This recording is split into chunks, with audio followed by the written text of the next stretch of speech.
Prepare picture quality, adjust tracking control on your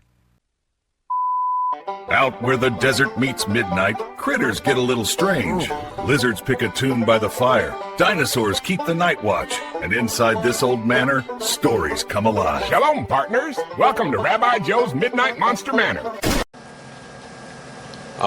Shalom and welcome once again to Rabbi Joe's Midnight Monster Manor. Tonight's feature is a very unusual motion picture, to say the least. Now, every horror host eventually has to answer certain questions. Rabbi Joe, what's the scariest vampire movie? What's the greatest werewolf picture? Who was the best Frankenstein monster? But the question I hear most often is, Rabbi, what is the shortest horror movie ever made? Well, tonight may come pretty close.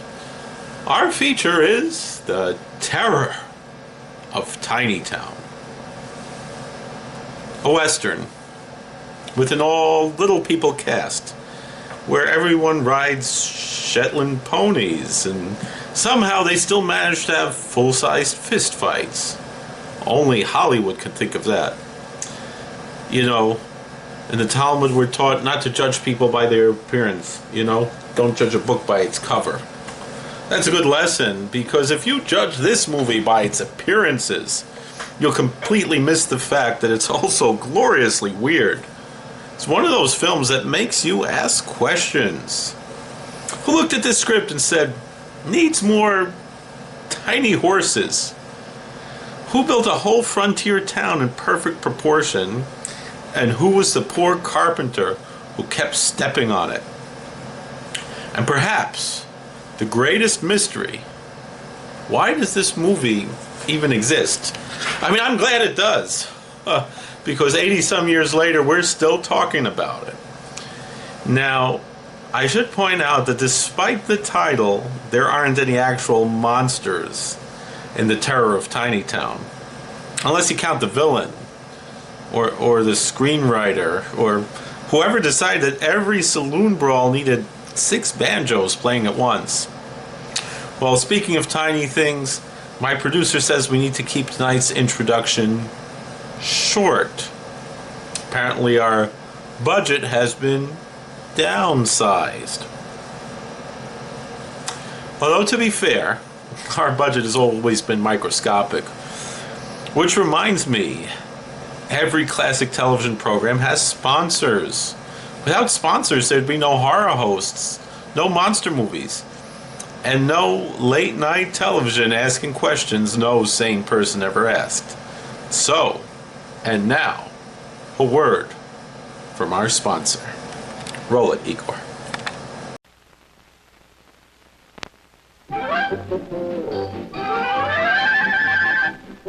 Now, here's a man who likes hats. Really likes hats. In fact, he's crazy about hats. But up till this year, he hasn't been able to wear one. Why does this year make a difference? There's the answer. His new Oldsmobile Classic 98, with more room at the top for any hat he cares to wear. But hat room is not the only place you gain valuable inches in the Classic 98. There's a full measure of room and comfort throughout.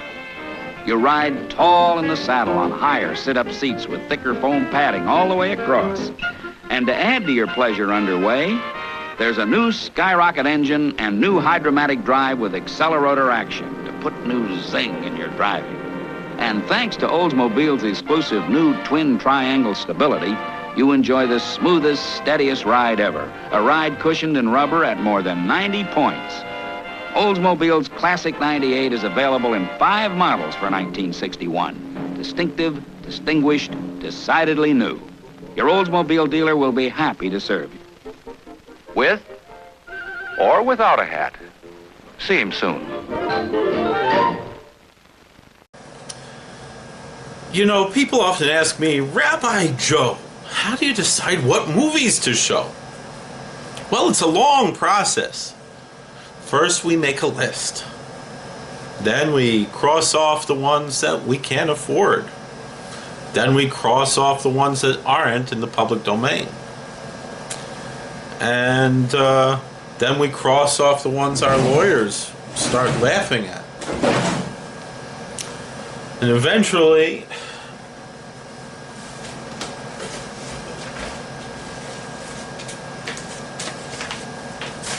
we're left with this.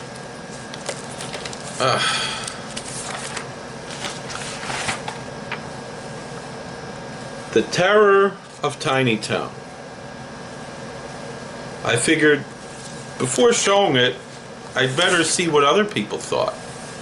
So I called one of those famous television programs, the one whose whole business model is sitting in a theater making fun of bad movies.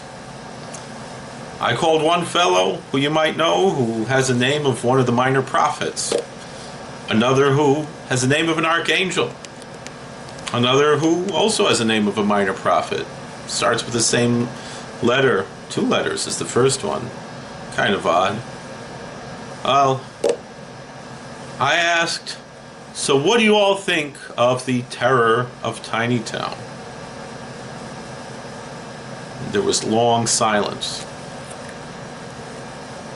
Finally, a voice said, "Is this call being recorded?"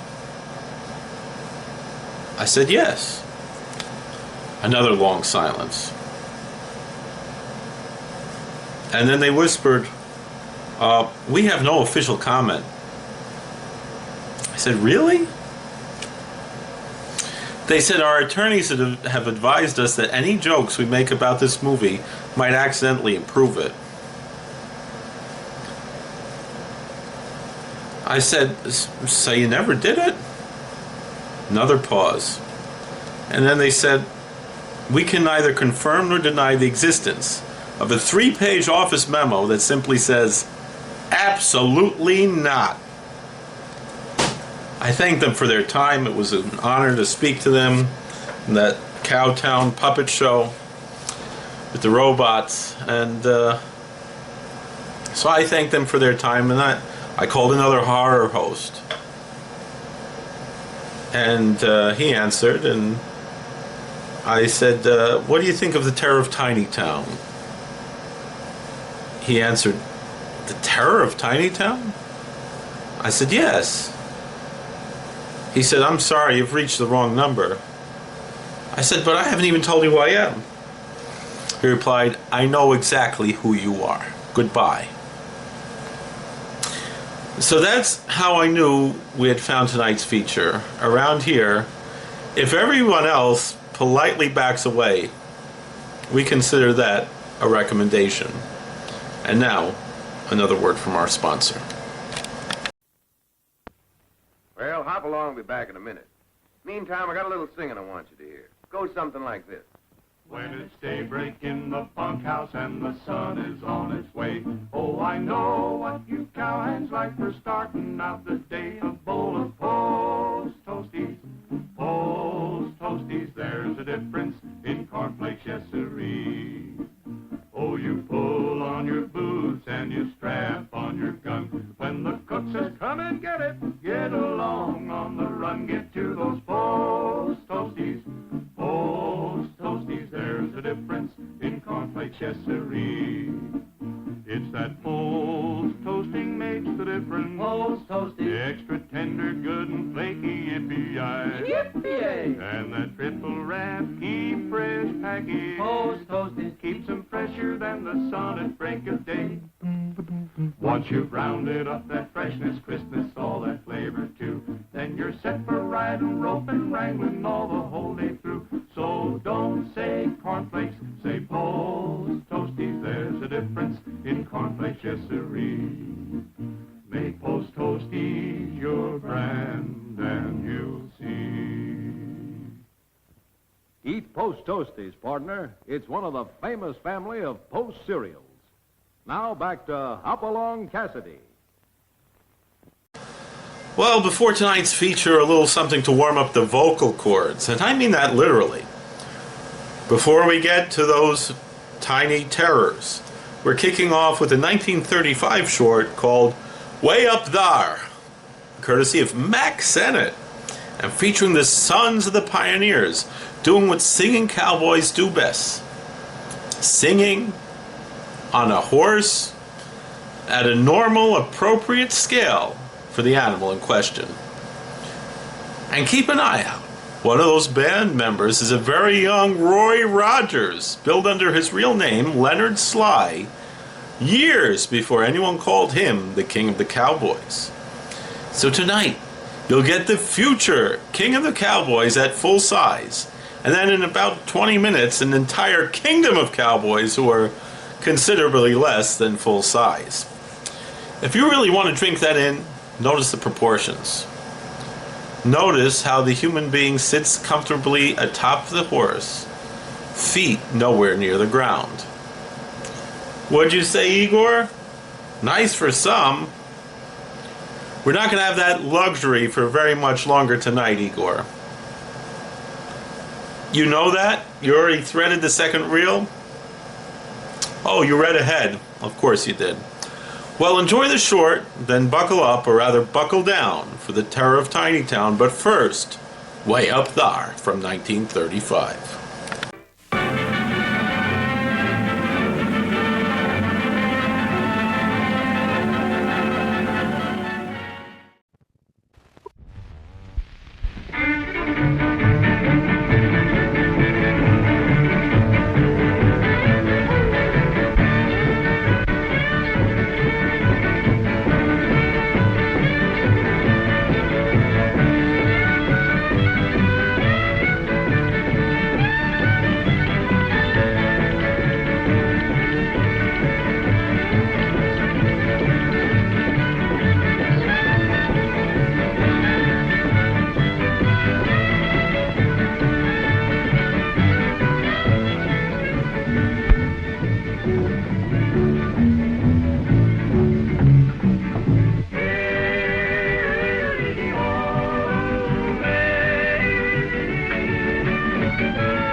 Careful there. Now be careful. Mr. Higgins! Oh, Mr. Higgins! What shall I save? Save the eggs. Look out there. Look out for these eggs.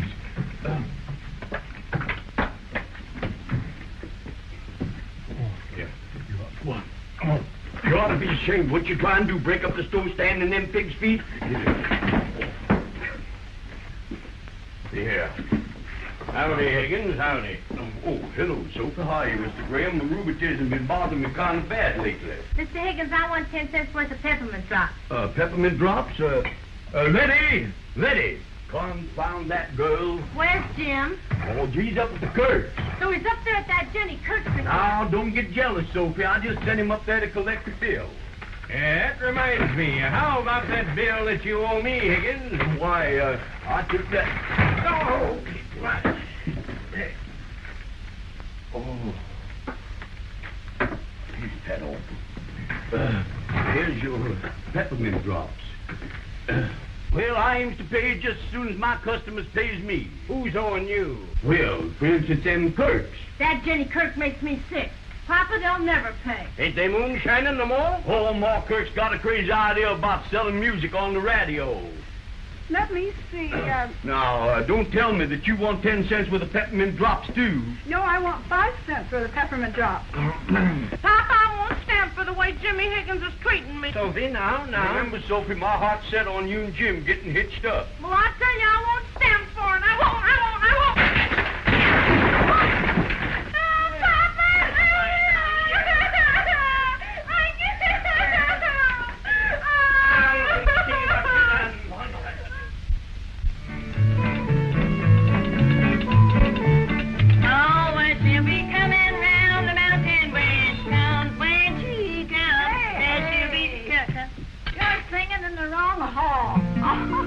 Oh, I know why the dog goes bow wow, why the pussycat says meow.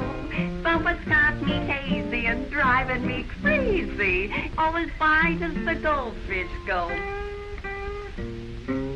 Oh, kick her off. Get her out of here, will you? Oh, and she'll be coming round the mountain way it comes when she comes. She'll be coming round the mountain when she comes, when she comes.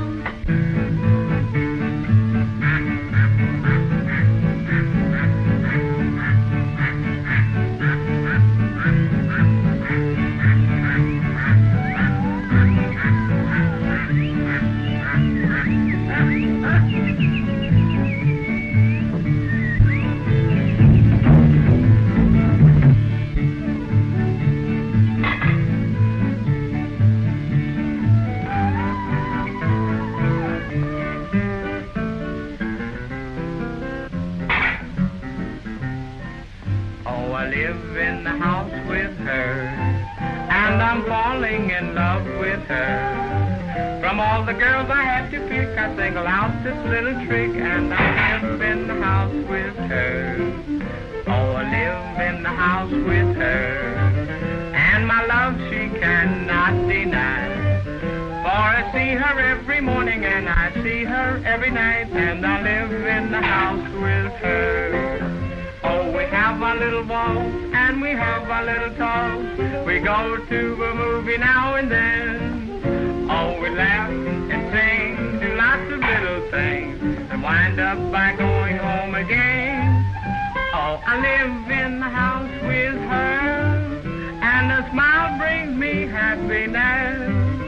In the years to be, maybe 1, 2, or 3, she'll be living in the house with me. Say, Jenny Kirk, you clean up them dishes.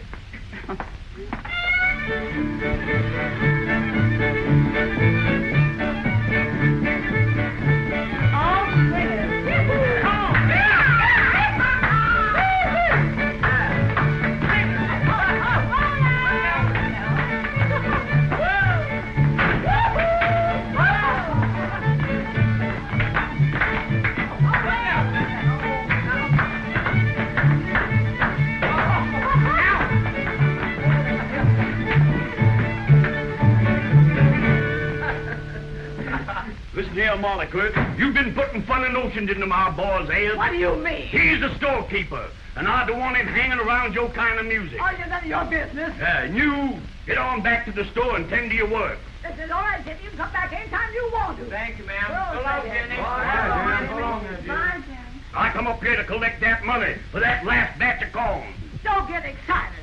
You remember me telling you about that radio fella from the city? What, the one that's been promising you're going to put your boys on the radio? Huh, I don't take no stock in them city fellas. Oh, is that so? Yeah. Jenny, you read in the telegram we got from New York. Day letter 84 cents, night letter 52. Read what it says. Oh, have sponsor interested in using your boys for the radio. Stop, keep up, rehearsing, stop. Will wire you if anything develops. Most Slavinich. Well, I want that money. Don't worry about your money. When I get on the radio, I'll buy your old grocery store. Yeah, you smart. You stick to your moonshine. Yeah, you better stick to this. Oh, get up there.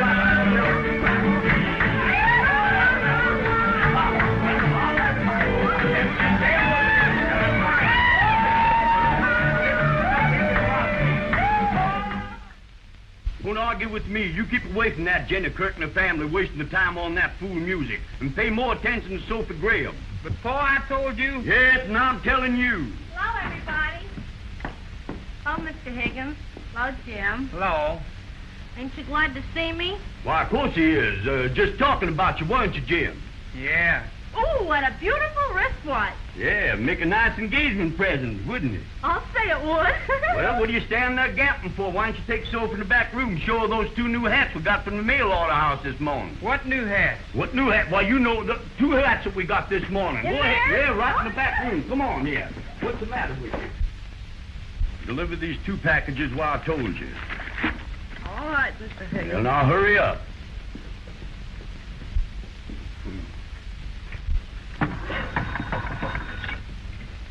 Hello. This you, Mr. Graham?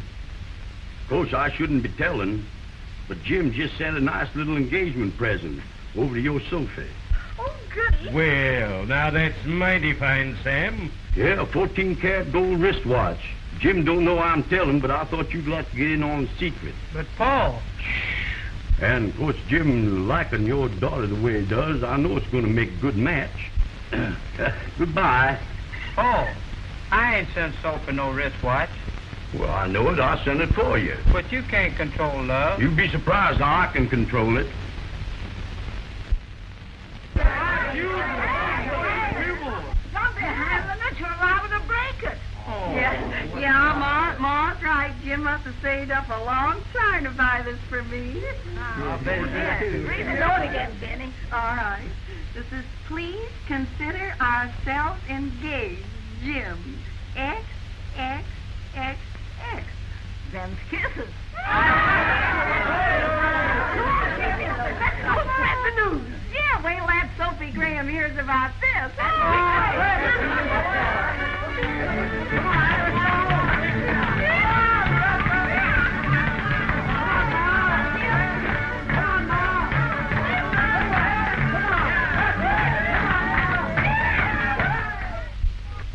Package for you, Sophie.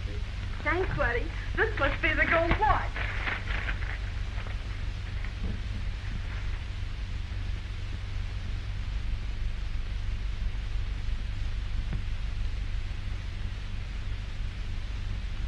Oh, Papa! Papa! What is it, darling? Look what Jimmy Higgins sent me!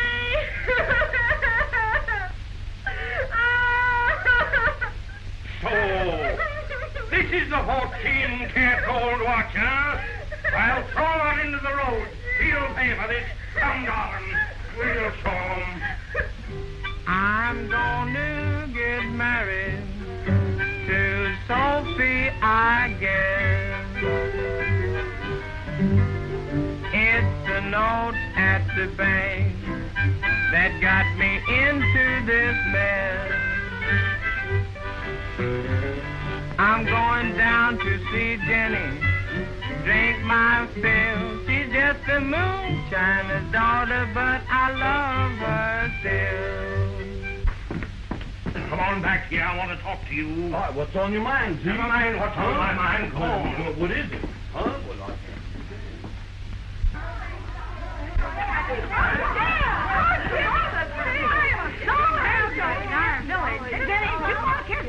Oh, Ma, no. Jimmy, I'm so excited about the watch. Thanks. See, it must cost a lot of money, too. That's it. Hooray! Ma! When are you all going to get hitched? Oh, they're going to hitch right away. Jimmy, this is the prettiest watch I ever saw. Gee, I'm so happy. Folks, it's the happiest day of my life. Jenny, Jimmy's going to get married. Wait a minute. Yeah, what did I tell you? Jenny got this watch by mistake. That Sophie was to have.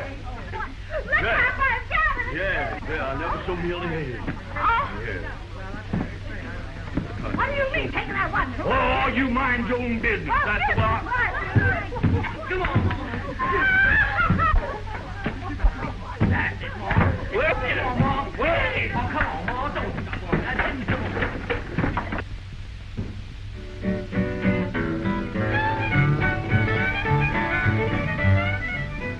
Ladies and gentlemen of the radio audience, on this Coast to Coast network, you have just been listening to the music of Ma Curran, her 5 boys, brought to you direct from their home in the heart of the Ozark Mountains.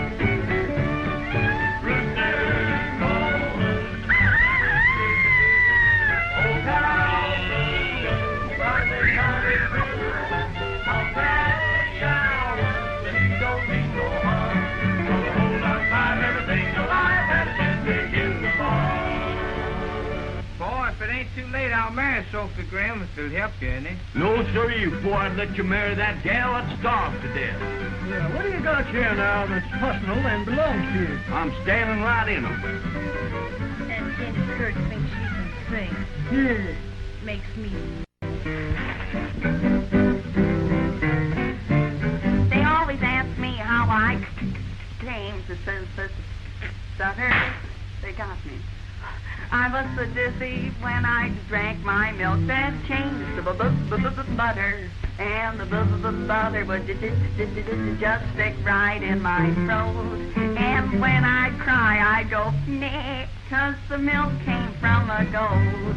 Oh, that's the reason why I stutter. It's only when I talk, the words get me all aflutter. That's why I squawk when I call my honey.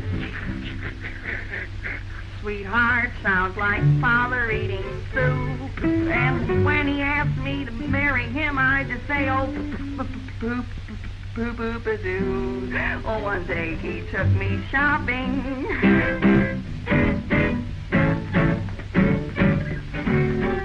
Buy a winter coat. I knew I didn't want possums, a rabbit, kid, or goat. So I told him I'd like to have a skunk. Gosh, it surely turned out punk. Before I could say I want a skunk squirrel, he bought me a skunk.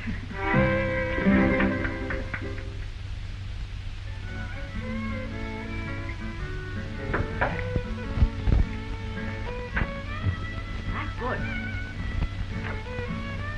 Sam Higgins. Well, what do you want?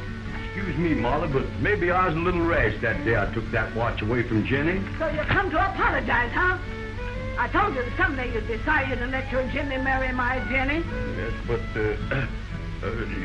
can't you listen Oh, to you reason get out of that- here. Oh, but listen, Molly. Get out of here. You and your whole family. Yes, but Molly, if you take... Yeah, get out. What's funny? You keep on going. Oh, I live Guess that'll learn him a lesson. and I'm falling in love with her. From all the girls I had to pick, I single out this little trick, and I live in the house with her. Oh, I live in the house with her, and my love she cannot deny. For I see her every morning, and I see her every night, and I live in the house with her. Oh, we have a little walk, and we have a little talk. We go to a movie now and then. Oh, Hey, Sam! Yes? Come back here. What is Come here. Oh, here. Look. And a smile brings me happiness in the years to be. Maybe 1, 2, or 3, she'll be living in the house with me. No use being mad, Sam. That settles it. Paul, we're going to be married, ain't we, Jenny? No. Naturally. Molly? Sam.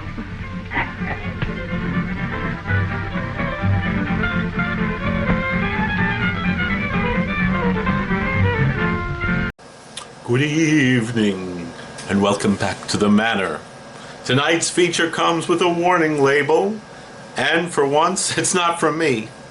It's from history itself, because tonight we're screening a film, as I kind of alluded to before, that a certain robot and two guys puppet show over the course of 10 glorious seasons of finding the worst movies humanity ever put on celluloid, refused to touch. They did Manos, right? Nobody even heard of Manos before they did it, right? They did the one with the carrot monster. They did a movie that is, and I want to be clear about this, a little over an hour of a man in a diving helmet with a gorilla suit just walking around with some bubbles and stock footage of dinosaurs. And they looked at tonight's film and they said, and I guess I'm paraphrasing the amazing colossal historic record here, and they said, no, not that one. Tonight, The Terror of Tiny Town. 1938, an entire Western, cowboys, saloon brawls, a bank robbery, a musical number, cast top to bottom with little people riding full-size horses under their full-size horses if the blocking called for it. Melvin, buddy, it's Melvin the Brontosaurus. You were exactly the wrong shape for tonight's theme. All right, grab a seat, grab the popcorn, and remember, public domain doesn't mean forgotten for a good reason. Sometimes it just means forgotten. Let's find out which one this is. All right, roll it, Igor. Projector's warmed up, Rabbi. Midnight show coming right up. Good, Igor. Let the images roll. Focusing. There we go. Crisp as a matzah cracker. Ah, Rabbi Joe sure knows how to set a Enjoy, mood. Rabbi. Thank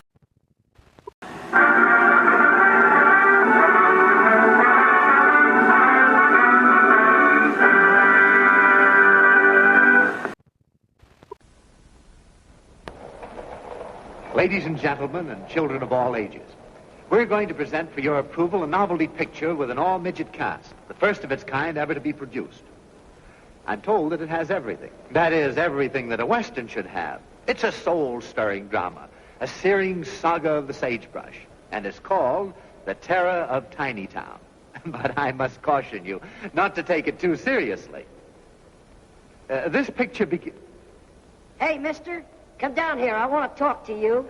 Pardon me. Excuse me, there's a slight correction. You mean it is serious? Sure, it's serious. I'm the hero. After this picture's out, I'll be the biggest cowboy star in Hollywood. Wait a minute. A star in Hollywood. Who are you?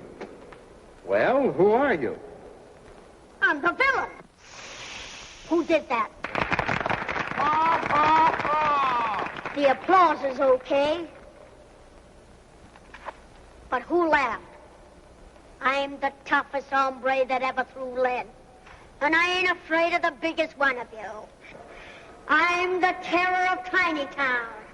And that's the star part. That's what you think.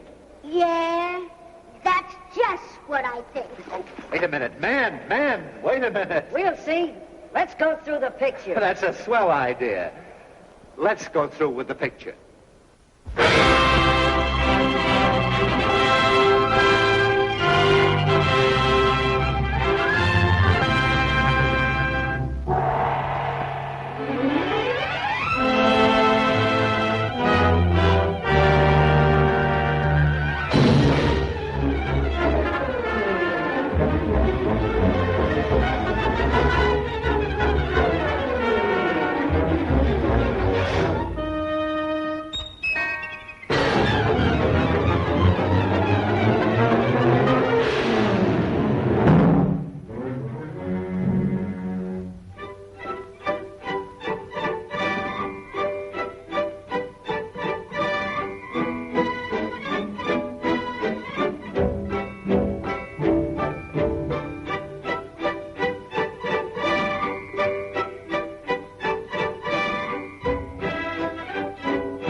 of blues with your sledgehammer.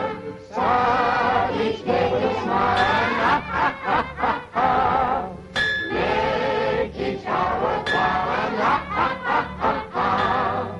Fill the town with golden sunshine. Wipe your troubles away. Let your troubles away. Ha, ha, ha, ha, ha. Turn your work into play. Ha, ha, ha, ha, ha.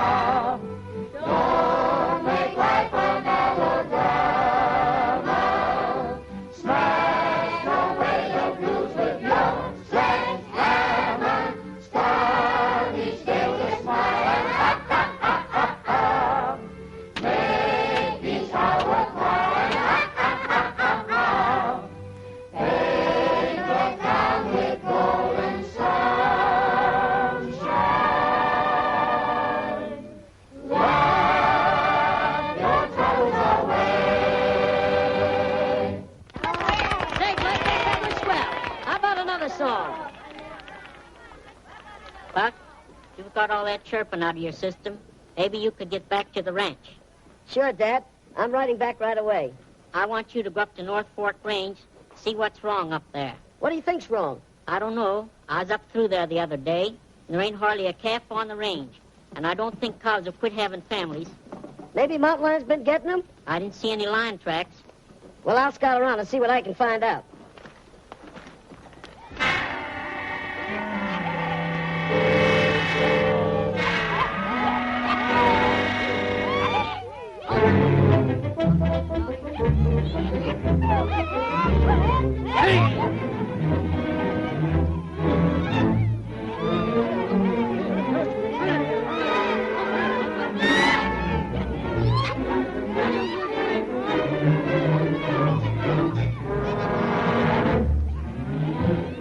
That critter don't waltz with him.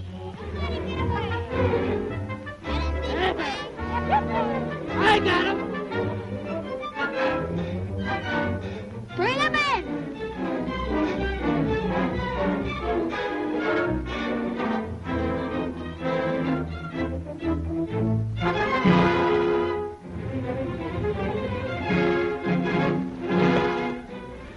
Hurry up, we gotta make tracks out of here before we have visitors. Here comes Buck Lawson. Hit leather. Leave that iron. I want Buck Lawson to fight it.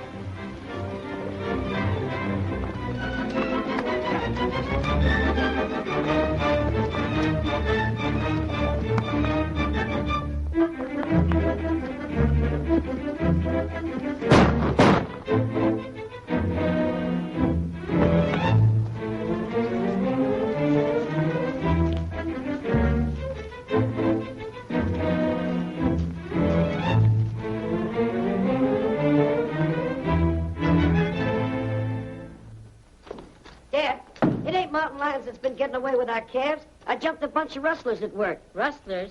And they left in such a hurry they forgot their branding iron. T-Bar-P, Tex Preston. That's the way I read it. Why, that low-down coyote. I fought Tex Preston to a standstill 15 years ago, and it looks like he ain't learned his lesson.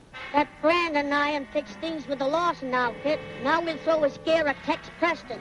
You boys know what to do. Stay here and watch for my signal.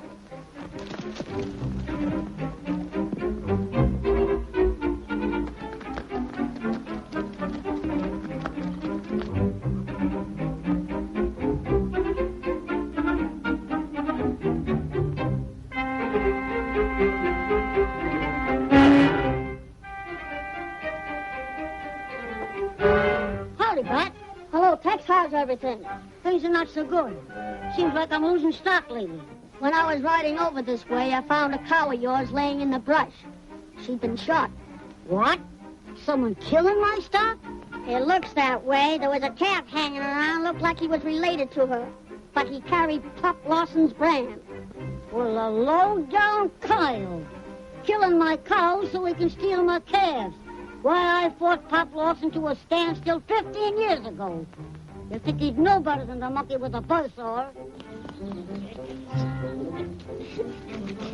Mr. Preston, I think to myself, you're tired of eating beef, so I cook you a nice duck. Oh, boy, she looks beautiful in the frying pan. This comes from our dry stock. Looks to me like somebody ain't very friendly. I've got a pretty good idea who did it. No one ever asked me for a fight without finding me willing to oblige. Dougie. Mr. Preston, I think for myself again you have to eat beef. Fritz, Dougie, listen, Dougie. Dougie. Fritz, come here. Fritz. Come here, Dougie. Nice call. So go away, I don't want you. Go away. Come here. I won't hurt you. Come here. For goodness sake. Can we not sit down somewhere and talk things over? Dear, come here, Fritz. Here, look at a nice corn. I can eat myself. Come here. I won't hurt you, Fritz. Come here. Ducky. Wait for me. Come here, Ducky. Come here. I just want to make friends with you. Look, Fritz, it's getting late for the boss's dinner, and I am getting tired. Fritz, I only need you for 1 minute.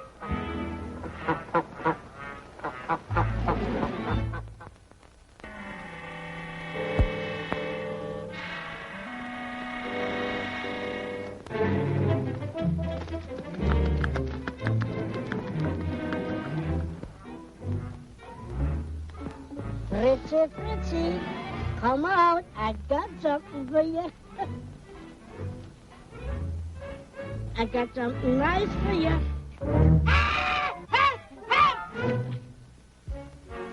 Fritzy, you around here someplace.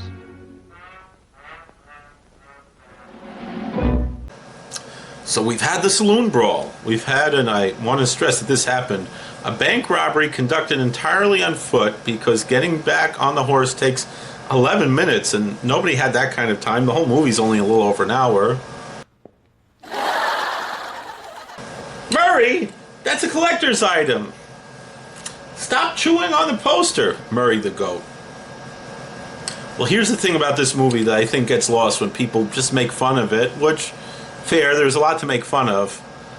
But somewhere in 1938, a year before they went over the rainbow, a group of performers who had exactly 0 mainstream leading man opportunities anywhere else in Hollywood got a full cast, got their names in the credits, and got to be the heroes of a picture.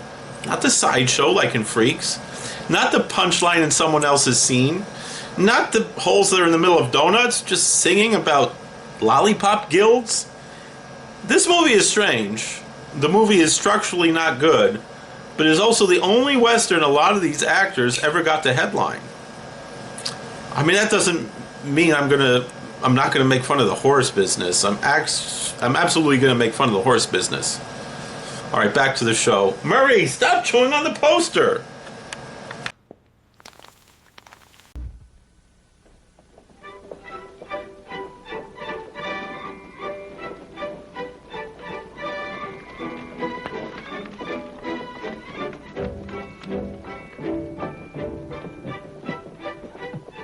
Enjoy yourself while we're waiting for the stage.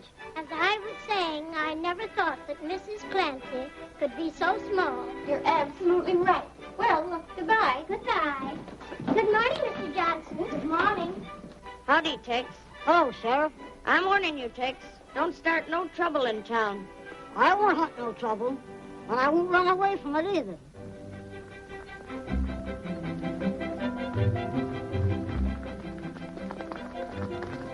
Buck, there's no sense of all you boys riding to town. You scout around and keep an eye out for rustlers. But you might meet up with that Preston outfit. If I do, I reckon I can take care of myself. I don't need someone to ride herd on me. All right, Dad. We'll head back.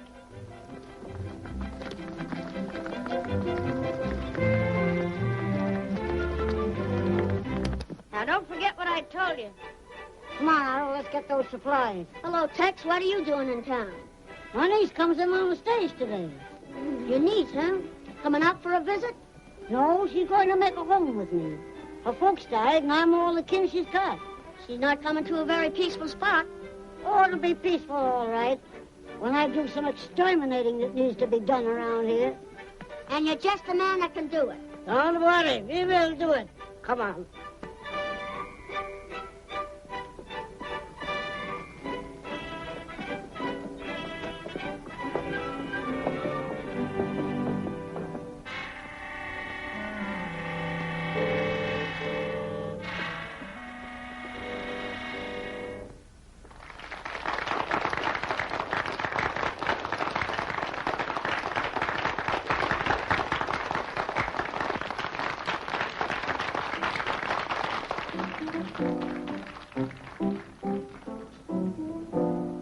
Don't look frightened, hold your breath.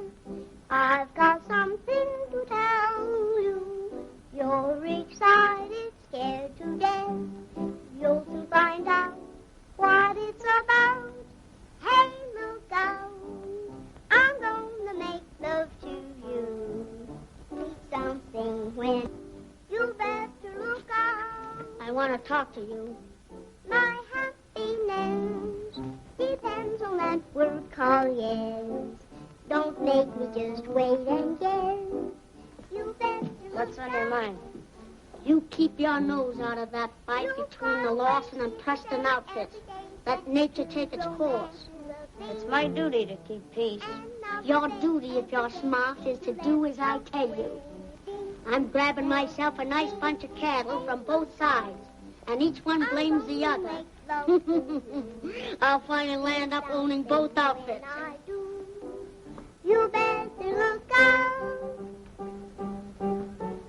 Hey, look out. I'm gonna make love to you. See something when I do. You better look out. My happiness depends on that word called yes. Don't make me just wait and guess. You better look out. You've got a way, seems to say every day, that true romance is the thing. And I'll obey every day if you let the wedding bells ring. Hey, hey, look out. I'm gonna make love to you. See something when I do. You better look out. What about that money for the bank? Is it coming in on the stage? I've stood for rustling and a lot of dirty work, but holding up the stage might mean murder. That's going too far. If you don't like my game, just say so. The warden at the penitentiary would just love to see you come back and finish your time. When a man wants to go straight, why won't you give him a chance? Cry about that some other time. What about that money? It's due to arrive on this stage. Now you're talking sense.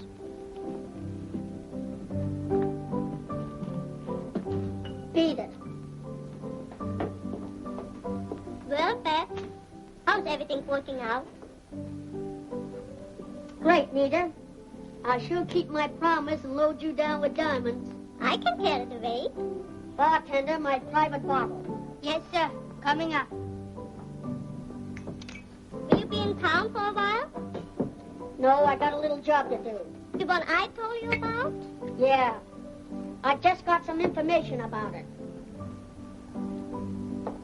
I'll see you when I get back.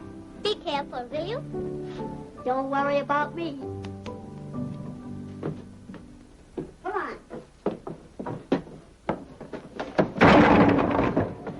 Well, you big ox, what are you trying to do? I can't help it, boss. I schlitzed. Well, schlitz that stuff into the wagon. I'm going over to the barber shop and get schlitzed or cleaned up. Good. That's all right. Let's see. Barber shop. What kind of skills to take any essence? Garlic.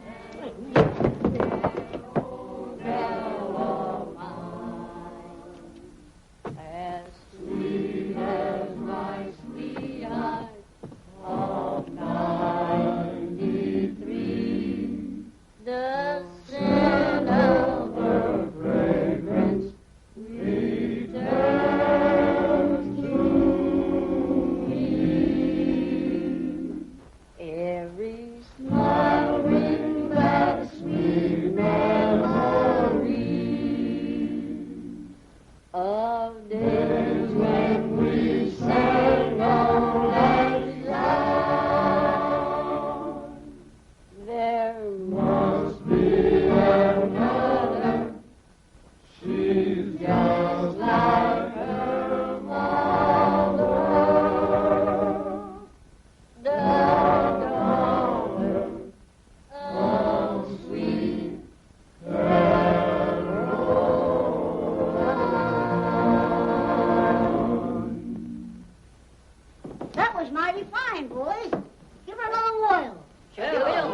guys. Go ahead. Cut me down, Sammy. I don't want to scare my niece by looking like an outlaw. I'll make you look like a bull drummer. Oh, you needn't go as far as that. Don't strain yourself. Daughter of sweet Caroline, Caroline, resembling that old gal of mine, As sweet as my sweetheart, of 93. Thou celebrate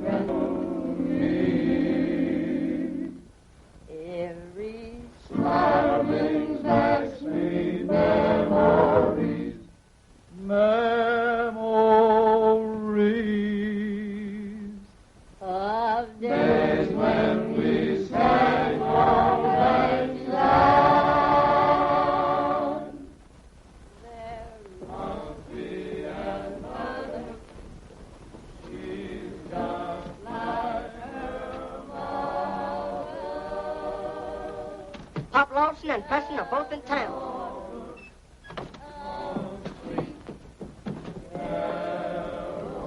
Pop Lawson just got in town. Reckon I better head for the cyclone cellar.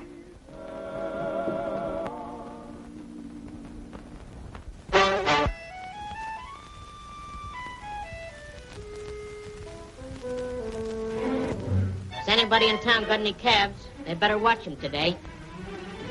I thought the county paid a bounty on coyotes instead of letting them run around loose. Seems to me, I smell something that should be buried. It smells mighty like a polecat. Why, you? I won't get shaved here today. I might catch smallpox.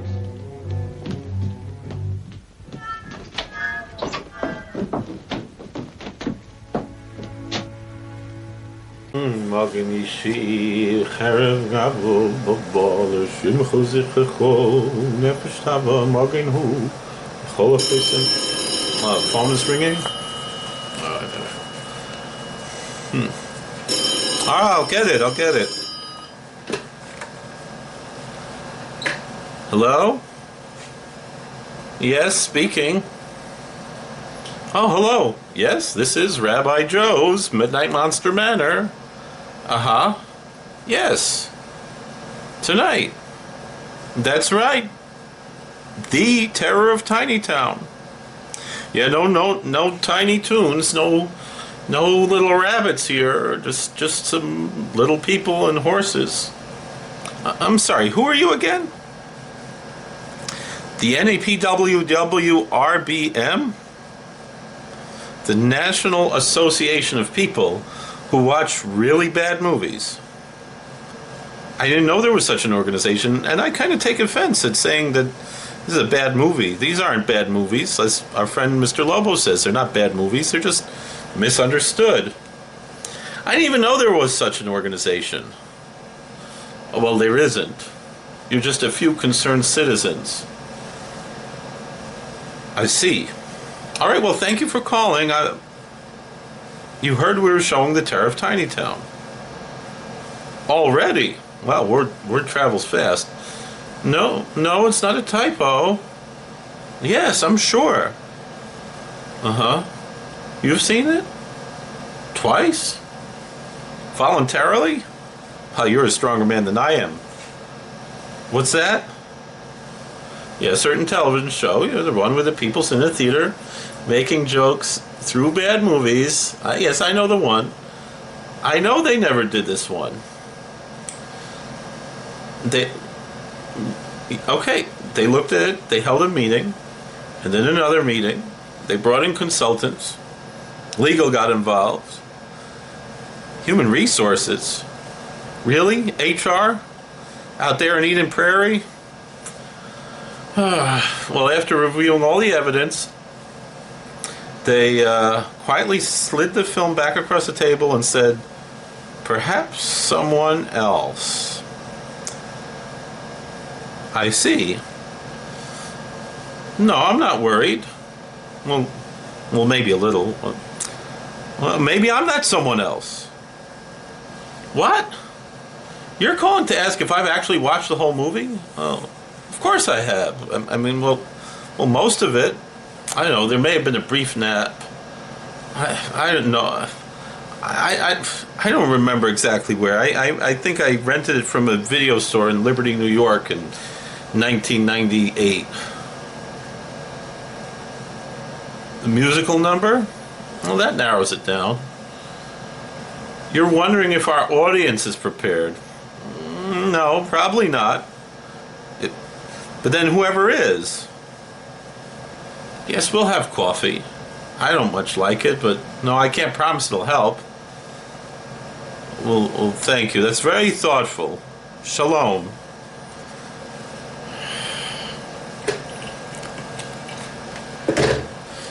You know, I always worry when complete strangers call, not to complain, but to make sure I'm emotionally prepared for the movie. On the other hand, if this many people are concerned, we must be showing something special. Now let's get back to the terror of Tiny Town.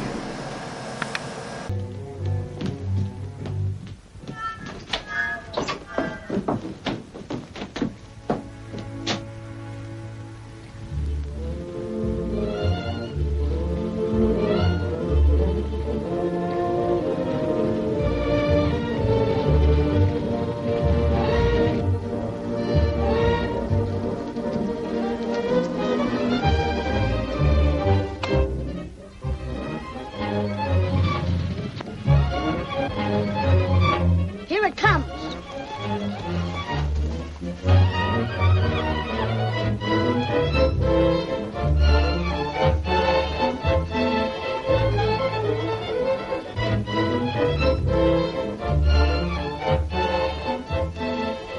I wonder who those hombres are. Let's pick up their trail and see what they're up to.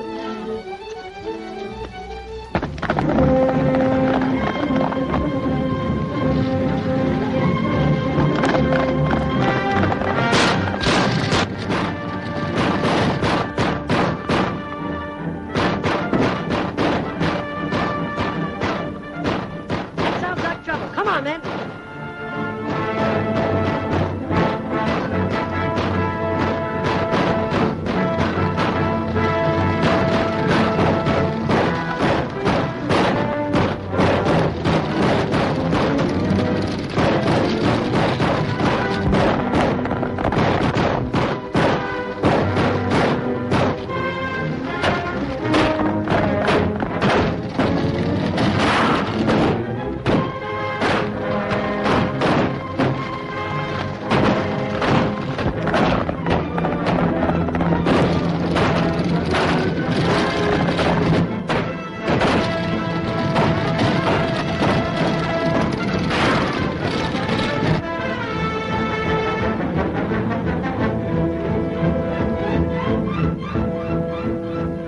Beat it, boys. Here comes trouble.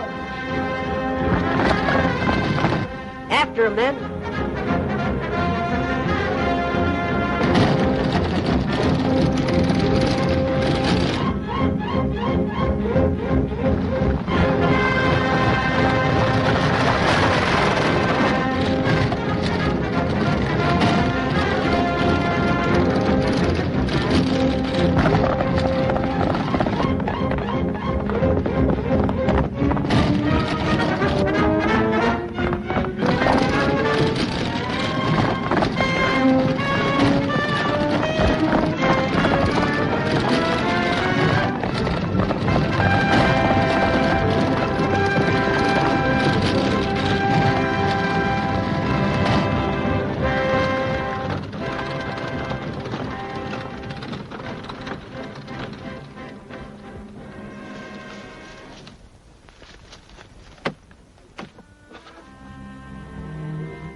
Are you all right, miss? I'm nearly frightened to death, but otherwise all right. Thanks to you. You had a right to be scared. Nobody would have found that right a pleasure trip. Why, it's outrageous that a respectable citizen should be endangered like that. I'll see that something is done to put a stop to it. That's the way for a man to talk. I'll have the sheriff take you along when he goes after those outlaws. He needs more men like you. Lend me a hand with those fellas on top, and we'll take the stage on in.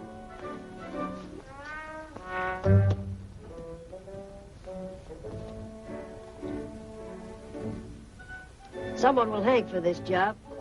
Pete in there was a good man and a good friend of mine. Maybe you'd rather ride on top with me. Yes, I would if you don't mind. I'm proud to have your company.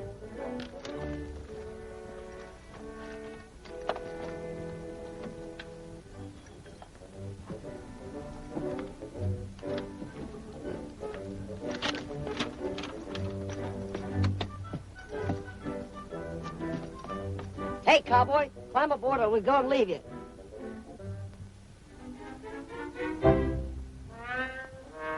Hurry up!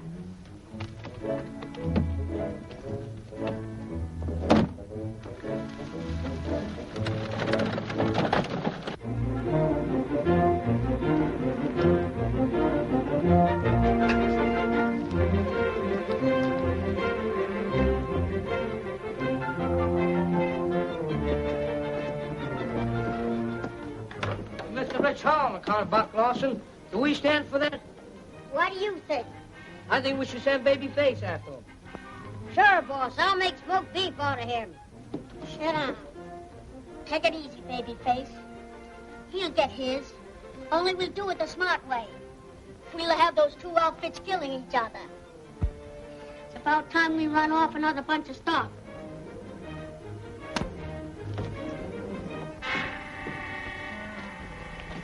Don't you see the dynamite, you local maverick?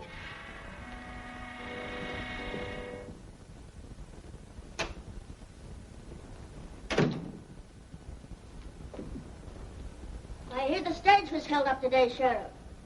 They didn't get anything, but they killed Pete and the Wells Fargo messenger.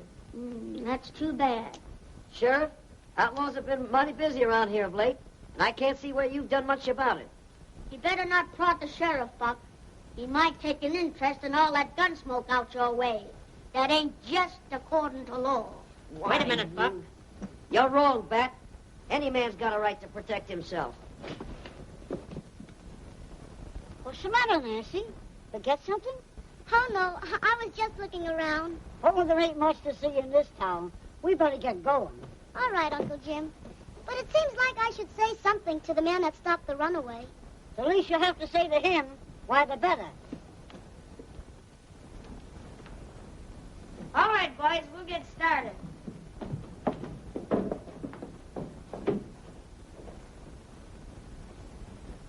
Buck, how about riding with the posse? I got an idea I'd be wasting my time. Meaning anything in particular? No, it just seems that you don't have any luck when you go hunting outlaws. Dad, don't you think we'd better get back to the ranch? All right.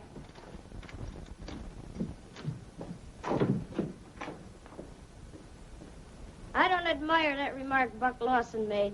He's too smart for his own good. I'm taking him out of circulation before long.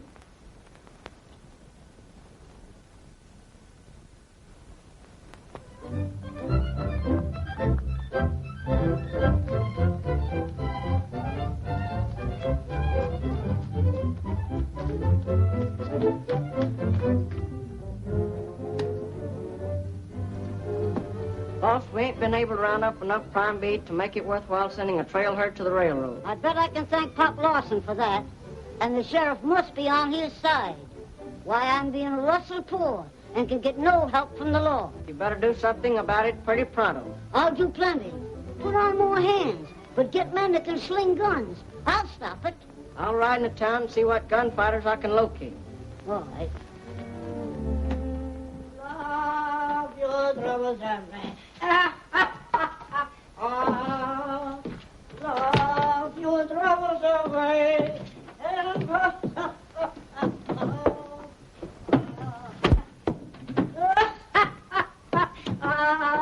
Love your troubles away. Oh, love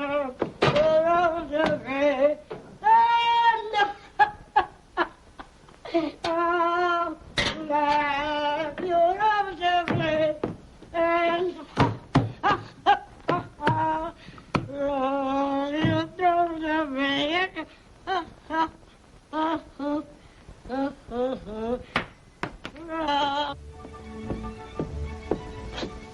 What's the matter? Worried about something? I was just thinking, what a fine world this would be if there wasn't some Larsons in it. I think it's a pretty nice place just as it is. And I'm sure you're the nicest uncle in the world. Going for a ride again today? You don't mind, do you? Why, bless your heart, no.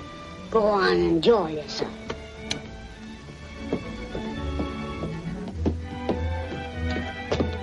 Otto, I'm going for a ride. Would you put up a lunch for me? What would you like to eat? Oh, a half a dozen sandwiches, some boiled eggs and pickles. Where you going to put all that? In my saddlebag. In your saddlebag. And then where you going to put it? In my tummy. In your tummy. Little girl like you. Every day she gets more appetite. Well, I get terribly hungry when I ride. Yeah, I know. It's the exercise. Bobby, you want 2 pieces of cake like yesterday? Yes, 2 pieces. You make such wonderful cake. I know. Good evening, Monster Kinderlach. Tonight's feature is The Terror of Tiny Town. Remember, we're watching 1938, an all-little person cast doing straight Western. No trick photography, no forced perspective. Just actors playing cowboys who happen to be little people. And I want to talk about that for a moment because we live in an age where representation gets litigated very carefully. You know what I mean. The Simpsons announced that actors would stop voicing characters of a different race than themselves. Hank Azaria stepped back from playing Apu, that whole conversation, but it went further than Apu. Dr. Hibbert has been voiced by Harry Shearer since 1990. But then it was recast in 2021 to Kevin Michael Richardson. Carl Carlson, also Hank Azaria, handed to Alex Desert in 2020. And then even Officer Lou, same thing.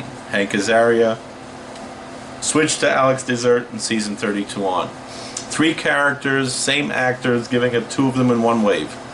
And look, I understand the principle.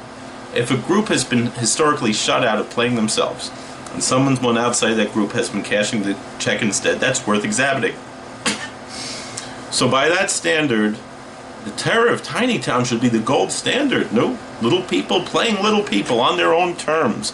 In 1938, decades before Hollywood even had a language for this conversation. Good for them. So here's my question.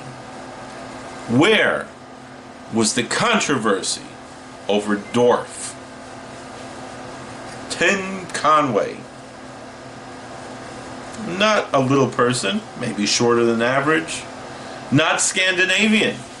And for almost 15 years, he made a very comfortable living selling VHS tapes online playing Dirk Dorf, a short-statured Scandinavian sports instructor with an accent lifted from his Mr. Tudball character, apparently Swedish, that was on the Carol Burnett show. 2 groups, 0 membership in either. Nobody at the Simpsons writers' table, but someone should have been asking the questions.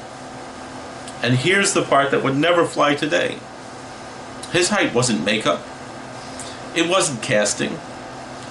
It was Tim Conway kneeling in a hole with fake shoes velcroed above his knees. Which is why, and I did check this, Dorf always stood exactly in one place. The man built a franchise on a magic trick that also structurally meant that actual little people never got the job. Fitted with a toupee and a bristly mustache, Conway performed entirely on his knees to inhabit the character. I know, Melvin. I looked for a Little People of America protest. I couldn't find one. As far as I could tell, nothing. No statement, no boycott, no open letter. One reporter called him the hottest and shortest star since Yoda. And that was basically the whole discourse. I guess the 80s were a different era. Different rules, I suppose. Went into the early 90s. And listen, this isn't a new argument. This is the Al Jolson argument. 90 years earlier, you had a white Jewish performer building an entire career, his signature role, on getting to blackface as the jazz singer. And for decades, that was treated as talent, not theft. The original Amos and Andy, same thing. It was white actors playing both on the radio and in their first movie, and it was not until they got into television that actual African-American actors got to play Amos and Andy. We eventually, as a culture, decided that that one was not okay. Took a very long time, but we got there. But Dorf is a much smaller, much sillier version of the identical mechanism. A performer profiting off an appearance that wasn't his to wear, and an act that never got the same reckoning. I'm not saying it's on the same scale. Sorry to talk about scale there. I'm saying it's the same shape. And this wasn't one video. It was a franchise. Let me read you the actual filmography, because these are real, right? Dorf on Golf, Dorf's Golf Bible, Golf Again, Dorf and the First Games of Mount Olympus, Dorf Goes Auto Racing, Dorf's Family Stump, Dorf Goes Fishing, Dorf on the Diamond. My wife asked if that took place in South Africa. No, it was actually a baseball diamond. And then Dorf on Stalking. No, I think that was a joke. 8 tapes. A man knelt in a hole 8 separate times. What? No, I've got the list. Wait, hold on. I'm looking at my notes and I think, what else do I have? Dorf Saves Christmas. Dorf Saves Tu B'Shvat. Igor, did someone merge my Dorf folder with a completely different folder? Dorf Goes to Jail. Dorf Scared Stupid. And apparently in each of these, Dorf stops and turns to the camera and says, "Hey Vern," to a neighbor we never see. I don't think this is Dorf. Well, he's been kneeling in a hole this whole time. I don't know how this happened. I think I need a new archivist. Dorf saying, "Hey Vern," it's Dorf. And then wait a second, there's one last one on the list. The Terror of Dorftown. Wait, Dorf is just a German and Yiddish word for town. So really that's just the Terror of Town? Which frankly is a better title than half the things Hollywood puts out today. Let's get back to the Terror of Tiny Town, the real one, right after this.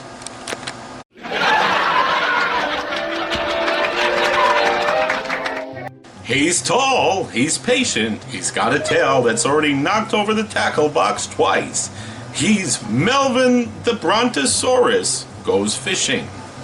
That's right, folks, in this exciting 29-minute instructional experience, Melvin teaches you everything he knows about landing the big one using a technique passed down from prehistoric times. Stand very still in the water until something happens. Melvin's patented sauropod stance means you'll never need bait, tackle, or a boat. Just 11 tons of quiet confidence in a bay that is now tragically 3 feet shallower than it was this morning. He says the key is the eyes. We assume I can see his eyes from here. I am the caddy. I thought we were going golfing. I didn't know you take a caddy when you go fishing. That's Igor, Melvin's guide, translator, and as of this taping, the only member of the crew still speaking to the insurance company. Order now.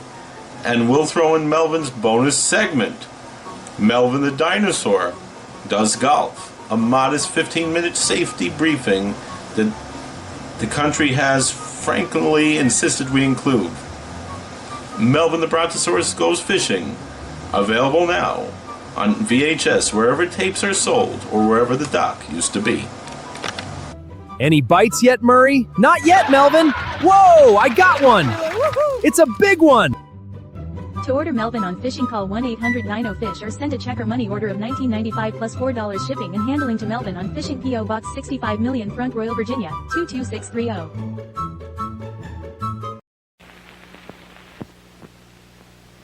Whammo brings you Instant Fish. Instant Fish? Yes, Instant Fish. In a beautiful plastic Aquarama tank. Everything is there, nothing else needed. Just fill the Aquarama with water, add the magic seeds, and within hours... real living fish. They grow up to 3 inches long in beautiful colors. Silver, red, blue, and black. Your very own pets in their very own water wonderland. Watch the miracle of life. They're fun to feed, and just watch them grow. Hurry today to get the most amazing fun ever offered. The Whammo Instant Fish Set comes with a beautiful wide vision aquarium, magic seeds, and food. You've never seen anything like this. It's unbelievable, but it's true. Sold at all toy, drug, and department stores. The Whammo Instant Fish. Instant Fish.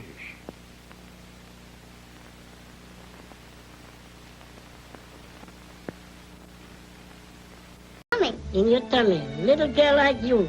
Every day she gets more appetite. Well, I get terribly hungry when I ride.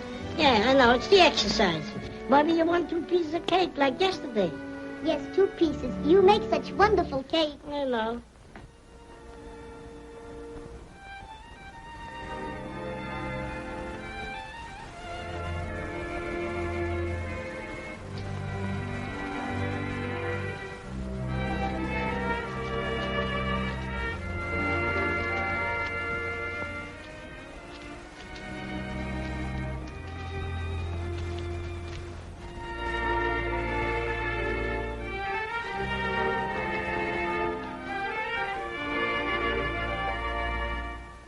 A boy's hearts are lonely, sad as a coyote's wail, but I am never lonely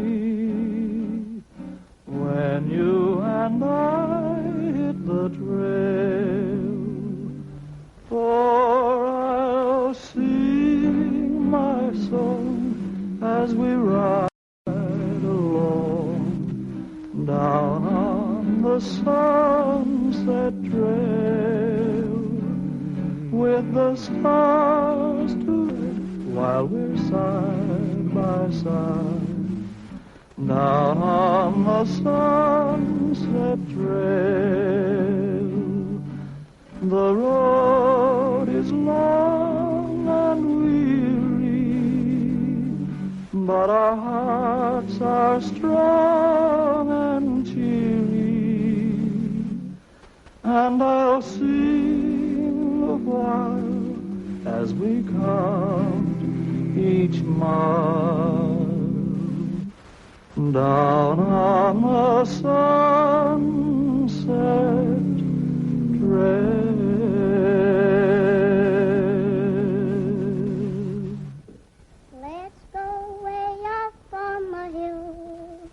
Pretend you're Jack and I'm Jill.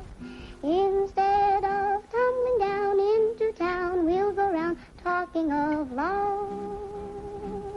When we get up on the hill, where all is quiet and still, instead of tumbling down into town, we'll go round talking of love.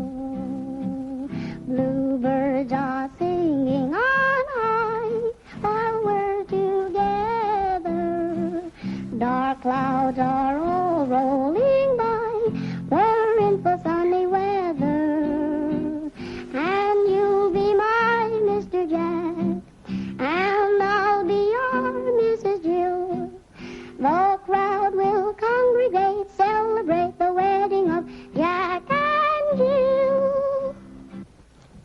Say, that was mighty pretty. Why didn't you tell me before this that you could really sing? Can I? The best I've ever heard. Liar. Honest. Was that song for me?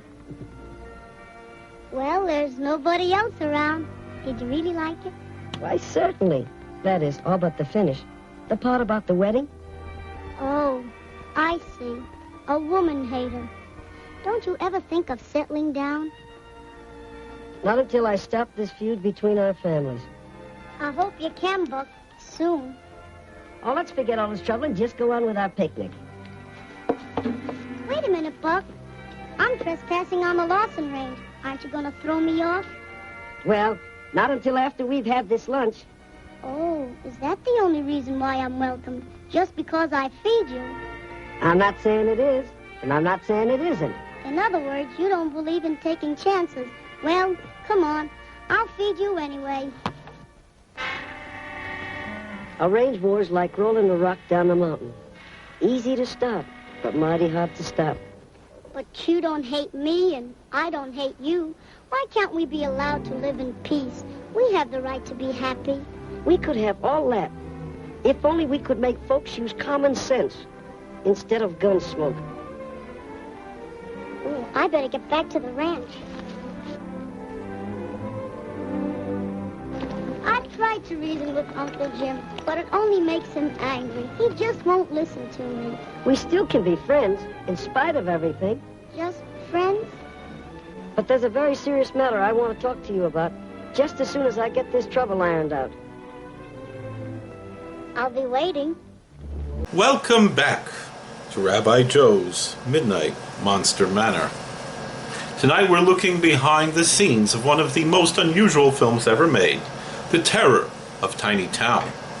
A movie that sounds like it was created when someone made a bet and said, what if we made a cowboy picture? But everything was smaller. Someone else answered, great idea! Now add singing. But here's the amazing thing about old Hollywood. Sometimes the strangest movies are made by some of the most interesting people. So tonight, let's meet the folks who brought us tiny cowboys, tiny horses, and one very big place in movie history. First up, Billy Curtis. Billy Curtis played Buck Lawson, the hero of The Terror of Tiny Town. And while many people remember him as this singing cowboy in this unusual Western, he had a long and fascinating career. Billy appeared in more than 100 movies and television shows. He appeared in the classic science fiction film The Incredible Shrinking Man, where he was not shrinking. He was in the Twilight episode The Invaders, where he wasn't riding on a horse, but trying to run for his life. 30 years after this movie, he was in Planet of the Apes as a child ape. So Billy went from riding miniature horses in a musical western to being part of one of the greatest science fiction franchises in movie history. That's range.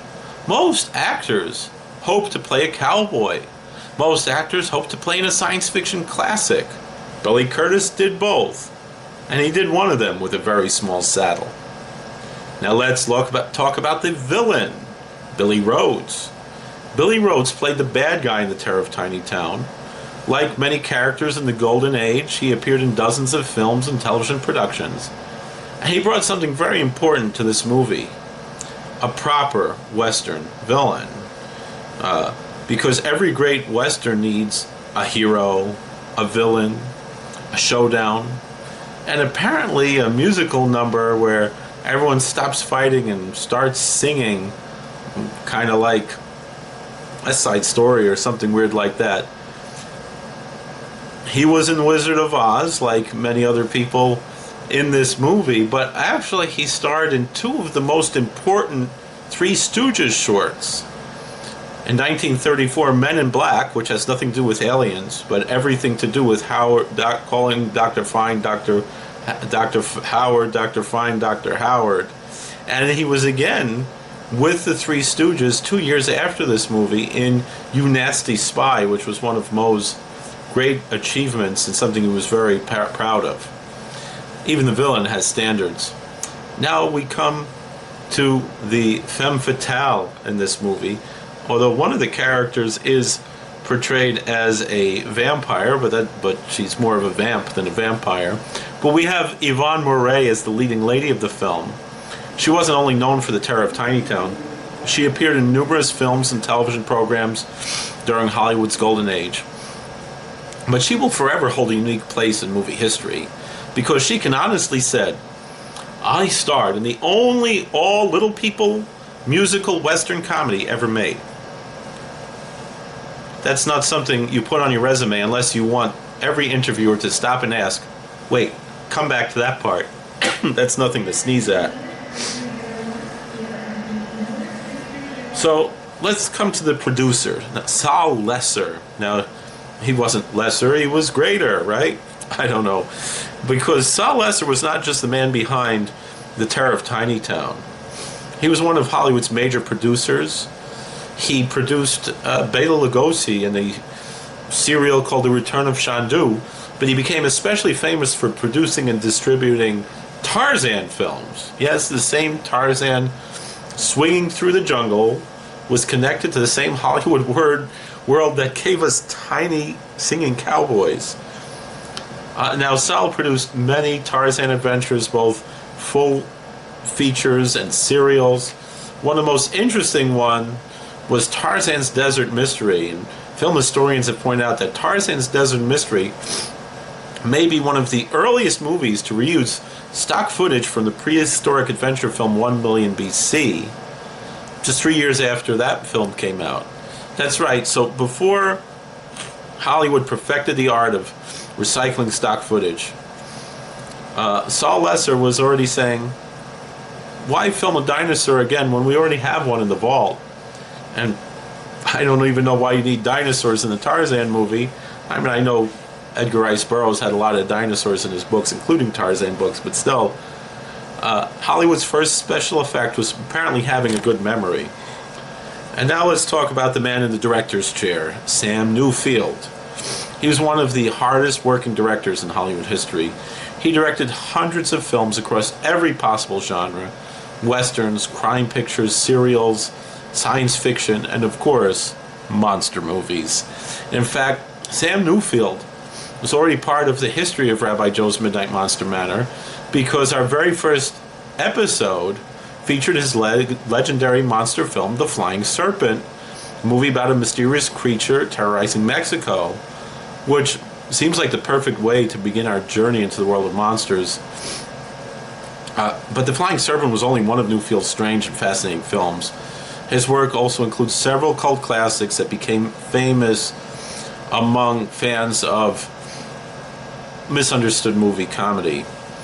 And on Mystery Science Theater 3000, they featured the following three of his movies, including The Mad Monster, which was a science fiction werewolf movie, a mad scientist played by George Zucco. Maybe we should show that one.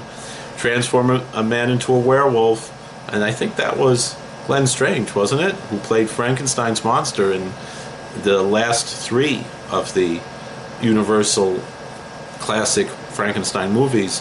One that was not a monster movie was I Accuse My Parents, also on Mystery Science Theater 3000, a cautionary tale about a young man whose bad decisions lead him into trouble. And The Lost Continent, where they had the rock climbing and then they found those stock footage dinosaurs, stop motion dinosaurs, that were later used as stock footage also in Robot Monster. So these films became legendary examples of movies that are fascinating even when they don't always do exactly what the filmmakers intended. Which is a polite way of saying they're perfect for a show like this. And finally, let's talk about the real star of the picture, the concept. Because nobody had ever made anything quite like The Terror of Tiny Town. It was a genuine attempt to make a full-scale Hollywood Western musical comedy with a cast of little people. It could have been forgotten, it could have disappeared, and instead, almost 90 years later, we're still watching it. And that's the magic of old movies. Sometimes the films that seem the strangest are the ones that with the most interesting stories behind them and interesting people. Aren't people interesting? Monsters are interesting people, right? So tonight, remember the names: Billy Curtis, Billy Rhodes, Saul Lesser, Sam Newfield, the people who brought us a movie unlike anything else in Hollywood history. Now let's get back to The Terror of Tiny Town. And remember, if anyone asks why we're watching a singing western with tiny cowboys, tell them it's film history. Very, very small film history. All right, let's get back to the movie. But there's a very serious matter I want to talk to you about just as soon as I get this trouble ironed out. I'll be waiting.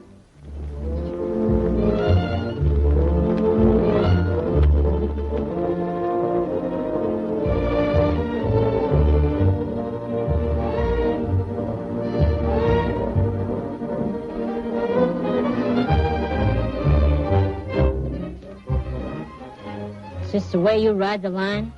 Ballygagging with one of the Preston breed? Dad, she has nothing to do with the quarrel between you and Tex Preston. She's of the same breed. And man or woman, I won't have one of them on my range. Dad, I don't take that kind of talk about my friends. Please, Buck, don't quarrel with your father on my account. If there's any quarrel, it's of his makings. Dad, if you're calling for a showdown, I'm standing pat. If you favor my enemies, you're not my son.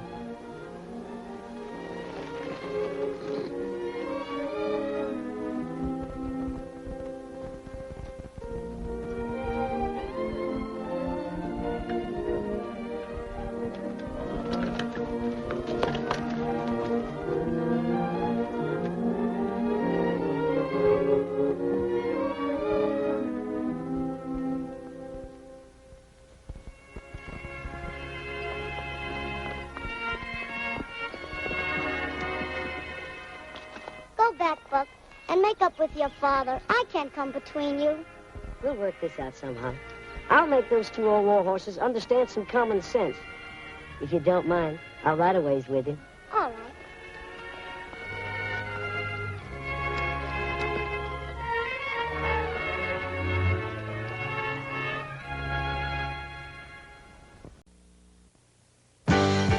It's got 4 wheels and reflexes so quick it almost seems alive. It's perfectly balanced to perform and perform and perform. It's the wide-open sports car MG Midget, a moving experience. The lowest priced authentic sports car on the market.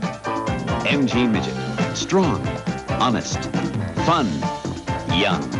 MG Midget from British Leyland. Oi, oi, oi, oi, bum, bum. The phone is ringing again. Another call. Hello? Yes, this is Rabbi Joe. Yes, Rabbi Joe's Midnight Monster Manor. Aha. Oh. You're calling about tonight's movie also. Yes, The Terror of Tiny Town. I see. No, I understand. You wanted to make sure I was aware of something. A warning? That's a strong word. No, I appreciate your concern. Who exactly is calling? The ISPWHAWTTT, the International Society of People who have attempted to watch The Terror of Tiny Town. There's a society? An international society? How many members? 3? Oh, 300? That's more than I expected. All right, yes, go ahead. You meet every week? For emotional support? I see. Well, where do you meet? A community center? A synagogue basement? A hotel conference room? Back or a restaurant? Well, that's interesting. What restaurant? A diner? And they let you use the back room. Well, yes, I can understand why. You probably need a quiet space. What happens at these meetings? People share their experiences. They talk about what they saw. They discuss the musical numbers. Yes, I imagine there's a lot to discuss about an hour-long movie. You have refreshments, coffee, donuts. Of course, every serious organization has coffee and donuts. That's no chiddush. What? You tried something different last week. Rugelach. You brought Rugelach to a meeting about the terror of Tiny Town. And what happened? Everyone felt better. Really? The Rugelach helped. Well, that makes sense, because some good Rugelach can help a person get through almost anything. Now, I'm not saying this movie is worse than Rugelach can handle. I'm just saying it's a very powerful pastry. Wait. You're calling to ask if I needed to join the support group? Me? No, I'm hosting the movie. Yes, I know what that means. It means I have to watch it, the whole thing. Yes. All the songs. Yes. Even the parts where people stop the Western plot to sing. No, I understand your concern, but I think it'll be okay. Besides, I already have my support system. What is it? Schlivovitz, comfortable chair, and the knowledge that nobody can stop me now. No, that's not true. My producer can stop me. Yes. He hasn't figured out yet. Thank you for calling. Yes, I guess I'll tell everyone about the support group. All 20 people who watch this. And if things get difficult, I'll remember the Ruglach. Yeah, goodbye. You know, I always thought the most dangerous thing about hosting a monster movie was the monsters. Apparently it's the mezainas, the baked goods afterwards. Alright, back to the Terror of Tiny Town. And you can get your own Rugelach, or Kippelach, whatever you want to call them.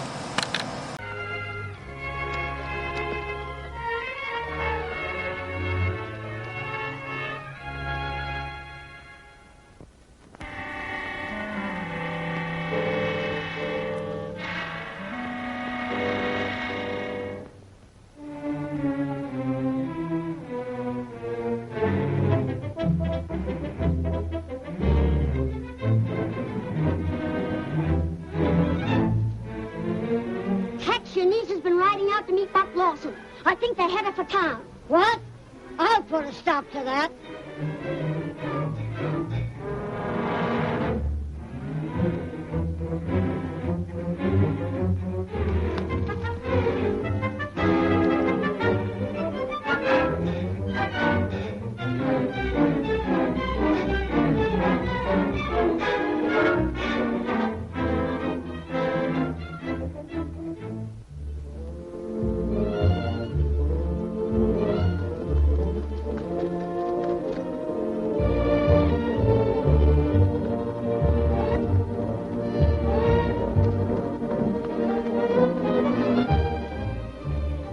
When your problems seem gigantic and your paycheck's looking frantic, there's one place that's always sound. Tiny Town Discount. Tonight's program is brought to you by Tiny Town Home Improvement Center. Is your house too big? We'll fix that. Our expert contractors specialize in making everything about 1/8 scale. Need a new front porch? We'll build one for you that you can cross in 3 steps. Need a white picket fence? Ours come with complimentary magnifying glass. Our barns are so small that mice complain about low ceilings. And don't forget our famous Tiny Town measuring tape. Instead of feet, it measures in awes. Call now and we'll throw in our deluxe miniature ladder. It's guaranteed to reach the first shelf. Tiny Town Home Improvement Center is not responsible if your neighbors accidentally mistake your home for a dollhouse, Monopoly piece, Christmas Village, model railroad accessory, or decorative bird feeder. Batteries not included because why would a house need batteries? When your house is far too grand, we'll shrink it just as you had planned. Tiny Town where every deal is a little better. Well, they're certainly thinking small. Let's see if tonight's movie thinks big. Let's go back to the Terror of Tiny Town. Now you get home just as fast as you can. I don't allow no Larsons on my ranch. Get before I make a sieve on you. Uncle Jim, please. Do as he says. There won't be any trouble. You promise? I promise.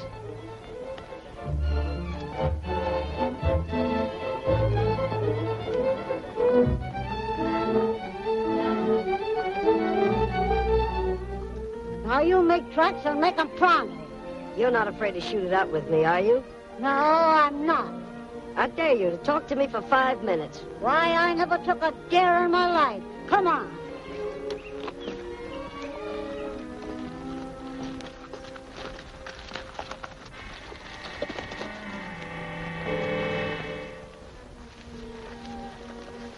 Come on, start talking and make it fast. Tex, you think our outfit rustled your stock. I know you're wrong. Well, I've lost plenty of stock. So have we. Are you rustling from us? I am not. Hold on, Preston. You agreed to talk for 5 minutes. Well, all right. We're both losing stock. You blame us, and we blame you. That don't make sense. Doesn't it strike you as being reasonable that someone is playing us against each other and rustling from both? If you and Dad would stop this fool war and work together, we might find out who it is. Even if I was willing. It takes two men to stop a war. If you'd only meet Dad halfway, I know he'd be reasonable. Buck, you sound honest to me, and I believe you're talking horse sense. I'm glad you see it my way, Tex. I'll make Dad wash off the war paint and meet you in town for a powwow. Will you be there? Sure.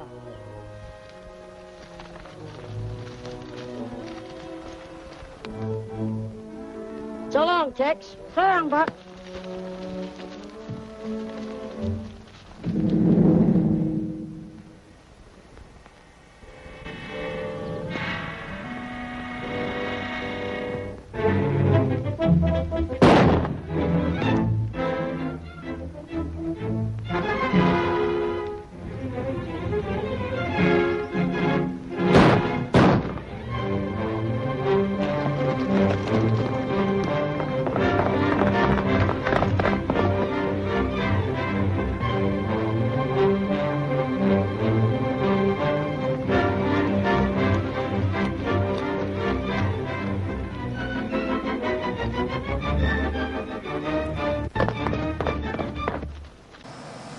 And now a word from our sponsor. Tonight's episode is brought to you by Little Big Insurance. Have you agreed to host a movie everyone else politely declined? Need liability coverage? We've got you covered. Our policies protect against audience confusion, unexpected musical numbers, continuity errors. Viewers asking, wait, this was somebody's idea? Our premium public domain plan even includes reimbursement if your feature has fewer reviews than your local bowling alley. Call today. If we won't insure your movie, that's probably a sign. A movie sign? Little Big Insurance does not cover giant reptiles, radioactive insects, haunted houses, invisible men, killer tomatoes, cursed mummies, space monsters, experimental gorilla transplants, or films produced for less than the cost of this commercial. Well, they covered us. Whether they can cover tonight's movie, that's another question. Let's saddle up for one of Hollywood's most unusual westerns other than The Valley of Guanche. It's probably weirder than Valley of Guanche. The Terror of Tiny Town.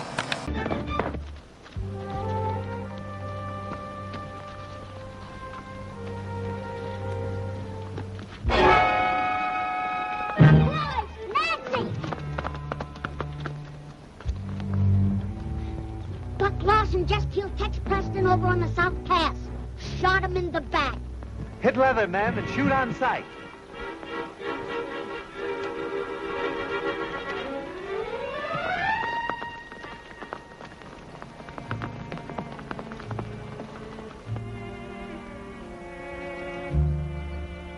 I'm sorry, Nancy.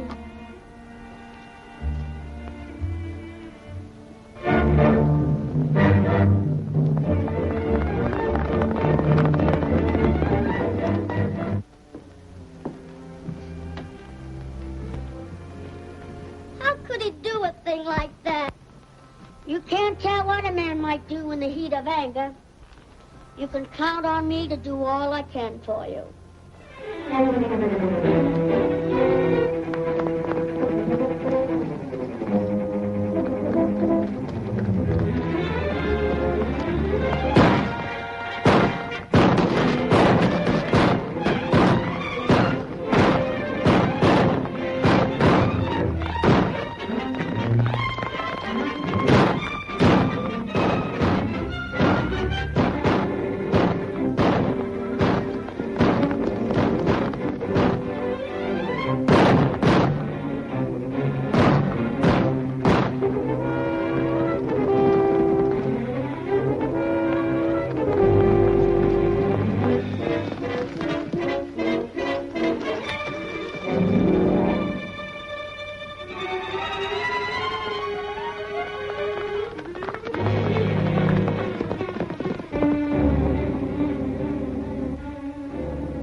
I'll be your Mr. Jack. And I be your Mrs. Jill. The crowd will congregate, celebrate the wedding of Jack and Jill. Let's go way up on the hill. Pretend I'm Jack and you're Jill. Instead of tumbling down into town, we'll go round talking of love. When we get up on the hill, where all is quiet and still, instead of tumbling round in the dawn, we go out talk speaking of love. Bluebirds are singing on high while we're together. The clouds are all rolling by. We're in for sunny weather. And I'll be your Mr. Jack. And I'll be your Mrs. Gill. The crowd will congregate, celebrate the wedding of Jack and Jill.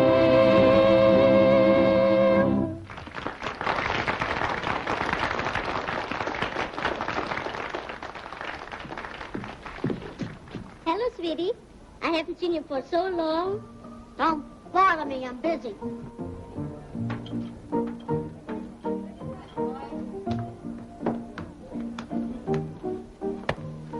Sheriff, I got a job for you. Yeah, I reckon it won't be anything I can be proud of. What is it? I want you to arrest Buck Lawson for the murder of Tex Preston.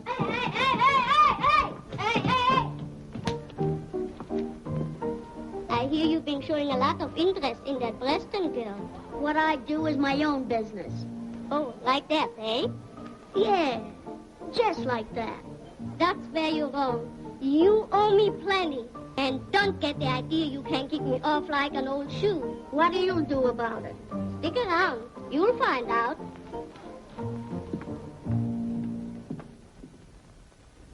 I'm so sorry, Nancy.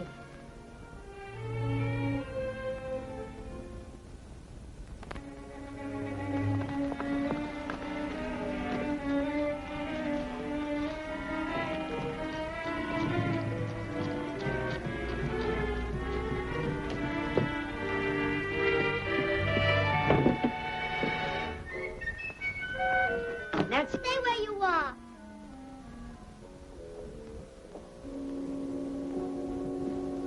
Get out of this house. What do you mean? What have I done? Don't pretend. That Haynes said you shot my uncle. He lied. Nancy, you can't believe that. Oh, I don't know what to believe. I left you talking to Uncle Jim, and now he's dead. That's why I came to tell you. Only 2 people knew that Jim Preston was killed. Myself and the man who shot him. Bat Haynes and I are due for a talk.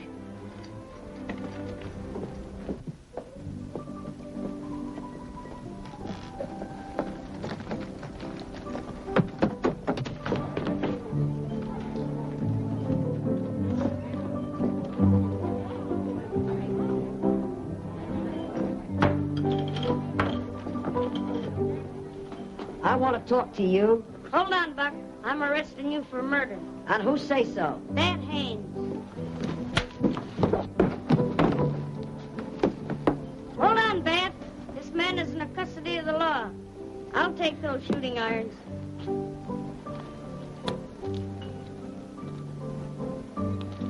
We both know who killed Tex Preston. Yeah, but I know who's going to hang for it. Don't bank on that too heavy. Get going.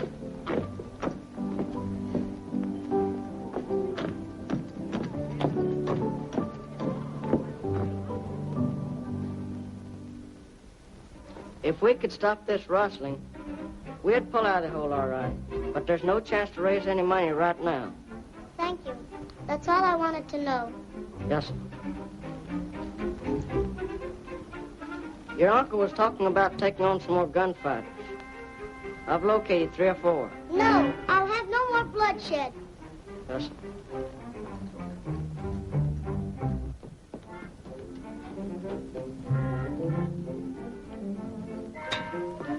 I think Buckhand is a snake in the grass. Snake or no snake, he'll be boss around here pretty pronto. Oh, yeah, boss around here. Don't forget, I'm the cook. I fix him.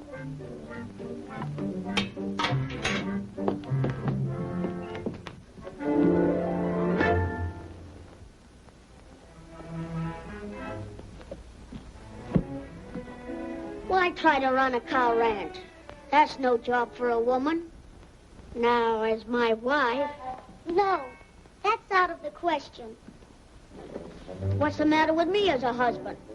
Why, someday I'll be the biggest man in this county. That has nothing to do with it. Still hankering for that half-pint that murdered your uncle, eh? I don't believe he did it. You mean I lied? When two men tell a different story, one of them lies. All right, I try to be friends, and for thanks I get slapped in the face. Your uncle owed me a lot of money. You better be ready to pay it up. You know I can't right now. That's your worry.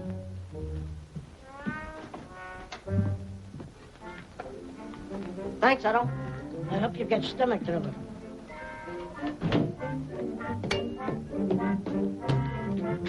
Otto, how many times have I told you not to eat so much pie? Do you want to get sick? I feel all right. Hurry up and get ready. I want you to ride to town with me. Okay.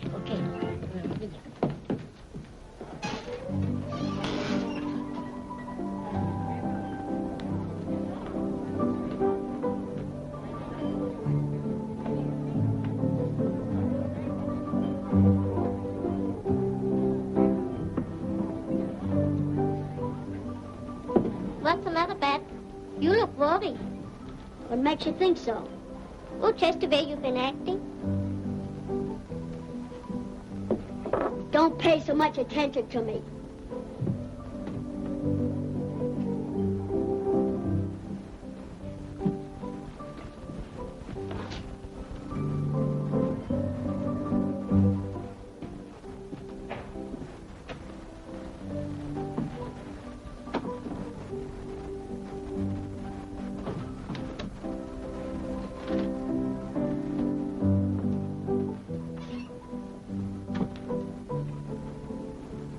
Maybe the sheriff takes orders from you, but no jury will convict him if she's on his side.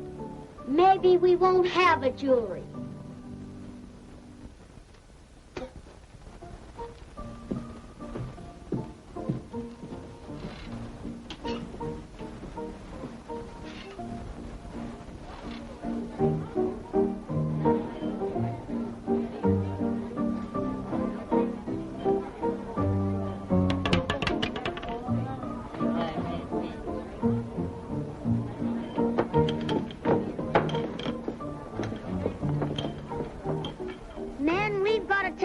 In our own hands and take care of Buck Lawson in our own way. Nancy, it was mighty nice of you to drop in and see if they're taking good care of me. I'm sorry. Is there anything I can do to help you? There's nothing to worry about. They can't convict me of something I never did. Oh, the phone's ringing. Well, where's the phone? Hello, Rabbi Joe's Midnight Monster Manor. Oh, Miss Mittens. Hi, yes, it's Rabbi Joe. No message. No, I tried. Your voicemail was full. Yeah, full. As in at capacity. As in the mailbox cannot accept messages at this time. No, I don't know what's on it. I just know I couldn't get past the little robot lady telling me to try again later. Uh-huh. Wait, you took a week to call back a missed call? There wasn't even a message. What were you responding to? You needed time to sit with it? With the missed call? I think you had a little bit too much Schlibowitz this week, Miss Mittens. Alright. Well, I just called to wish you a happy birthday, so I guess now it's happy belated birthday, Miss Mittens. Is that a blender in the background? No, you know what? I don't want to know. Just make sure you have a good hechsher on whatever you're drinking there. Well, happy birthday. Alright. I don't know how old you are. Well, I know trees have rings and the phone rings. All right, you're not a tree. All right. Well, happy birthday however old you are. All right. Oh. They can't convict me of something I never did. That Haynes is buying the drink. Everybody chin up to the bar.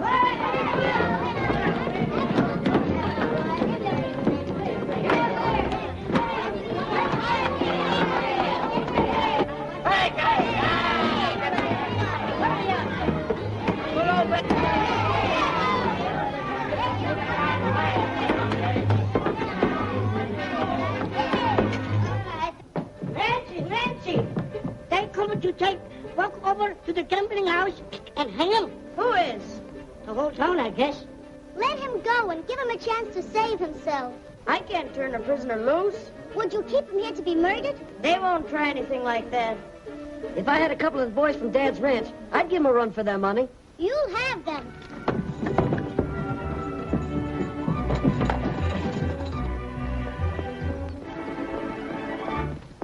What about the sheriff? He might object. Oh, he'll be reasonable. Come on, let's get going. What if I told the scout what I know about you?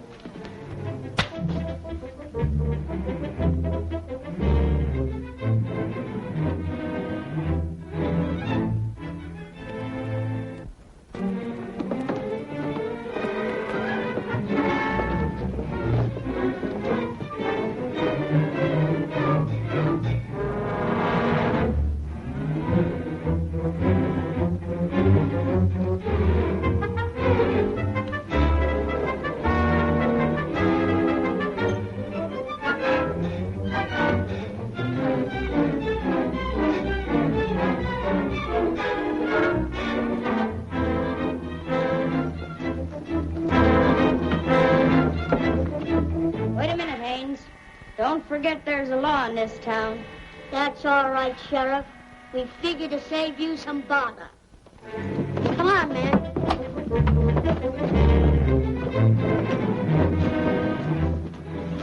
Hurry or you'll be too late. Who? Get the boys. We're riding to town.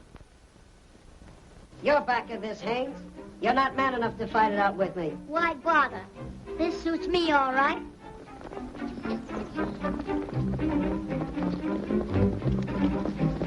Sentences you to be strung up until you are dead. Hold on, men. Buck Lawson is innocent. It was that Haynes who... There we are! From now on, I'm playing a lone hand.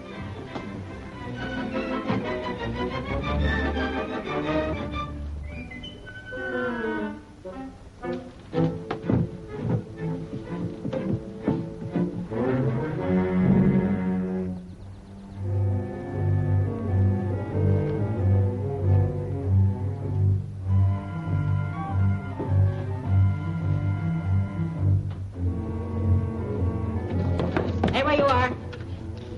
Turn around.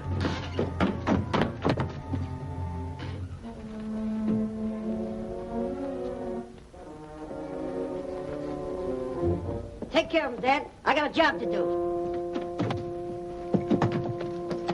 Buck, wait! I'll be right back. Drop those gun belts and be careful how you do it.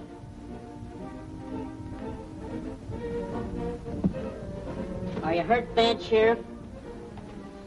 It looks like I'm at the end of my trail. Haynes did all the rustling and caused all the trouble between you and Tex Preston. Anita was in with him.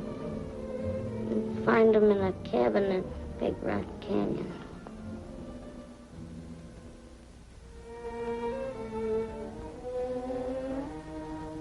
Hoot, round up all the boys. We're heading for Big Rock Canyon.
got it all your own way. I'll give you an even break. That's more than you did for me.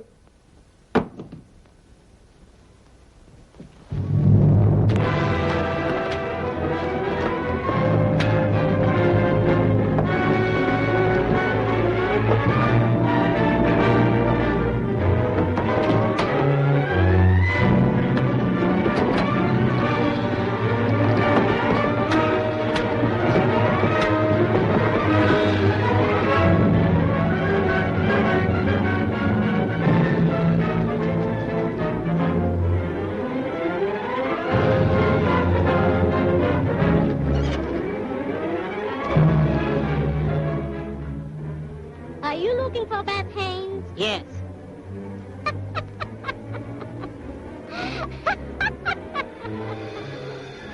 In about 1 minute, he'll be scattered all over these hills. Some of you boys take her to town and lock her up. The rest come with me.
Are you hurt?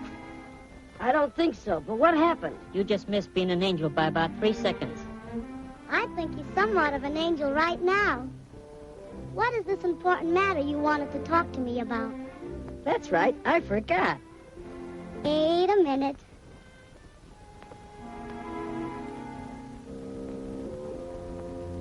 Now.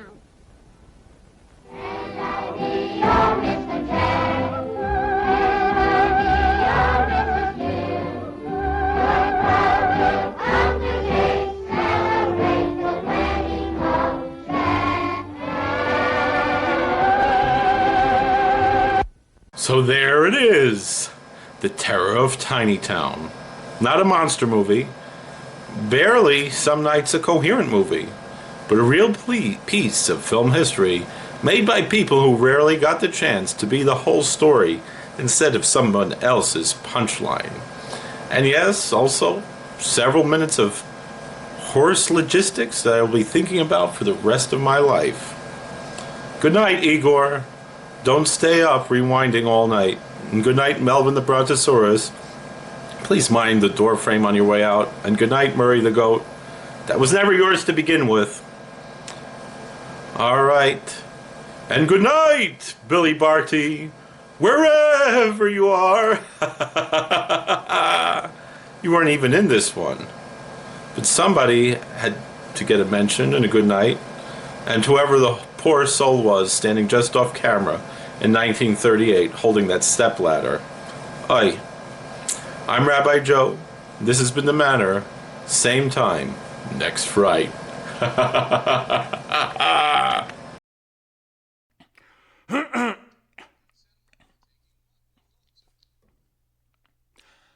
I'm spending Hanukkah in Santa Monica, wearing sandals, lighting candles by the sea. I spent Shavuos in East St. Louis, a charming spot, but clearly not the spot for me. Those eastern winters, I can't endure 'em, so every year I pack my gear and come out here till Purim. Rosh Hashanah I spend in Arizona, and Yom Kippur way down in Mississippi. And though I try to get my ass over to Tel Aviv for Passover, I always end up down in Tennessee. But in December, there's just one place for me. Amid the California flora, I'll be lighting my menorah like a baby in his cradle. I'll be playing with my dreidel. Here's to Judas Maccabeus, boy, if he could only see us spending Hanukkah in Santa Monica by the sea.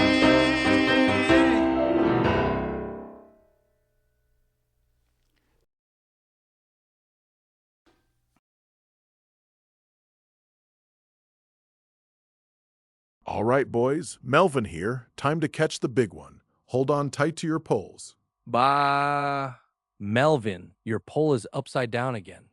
I have no flesh, yet I still feel the hunger for fish and maybe a little gefilte. Look at that splash. I think I got something. Wait, that's my hat. I caught 3 already. Look at these beauties. Want one, Boney? Murray, you are a show-off. My line is still empty. Perhaps the fish fear my skeleton face. Don't worry, Igor. Just yell at the water like the caveman did. Yah! Bah! The boat is rocking. Melvin, stop dancing. I am not dancing. My bones are just loosely assembled. This is the life, fellas. Dinosaur, goat, and skeleton on a 5-horsepower adventure. Can we get bagels after this? Only if they are toasted. I like the crunch. יבנה המקדש, הרציו את מעלה.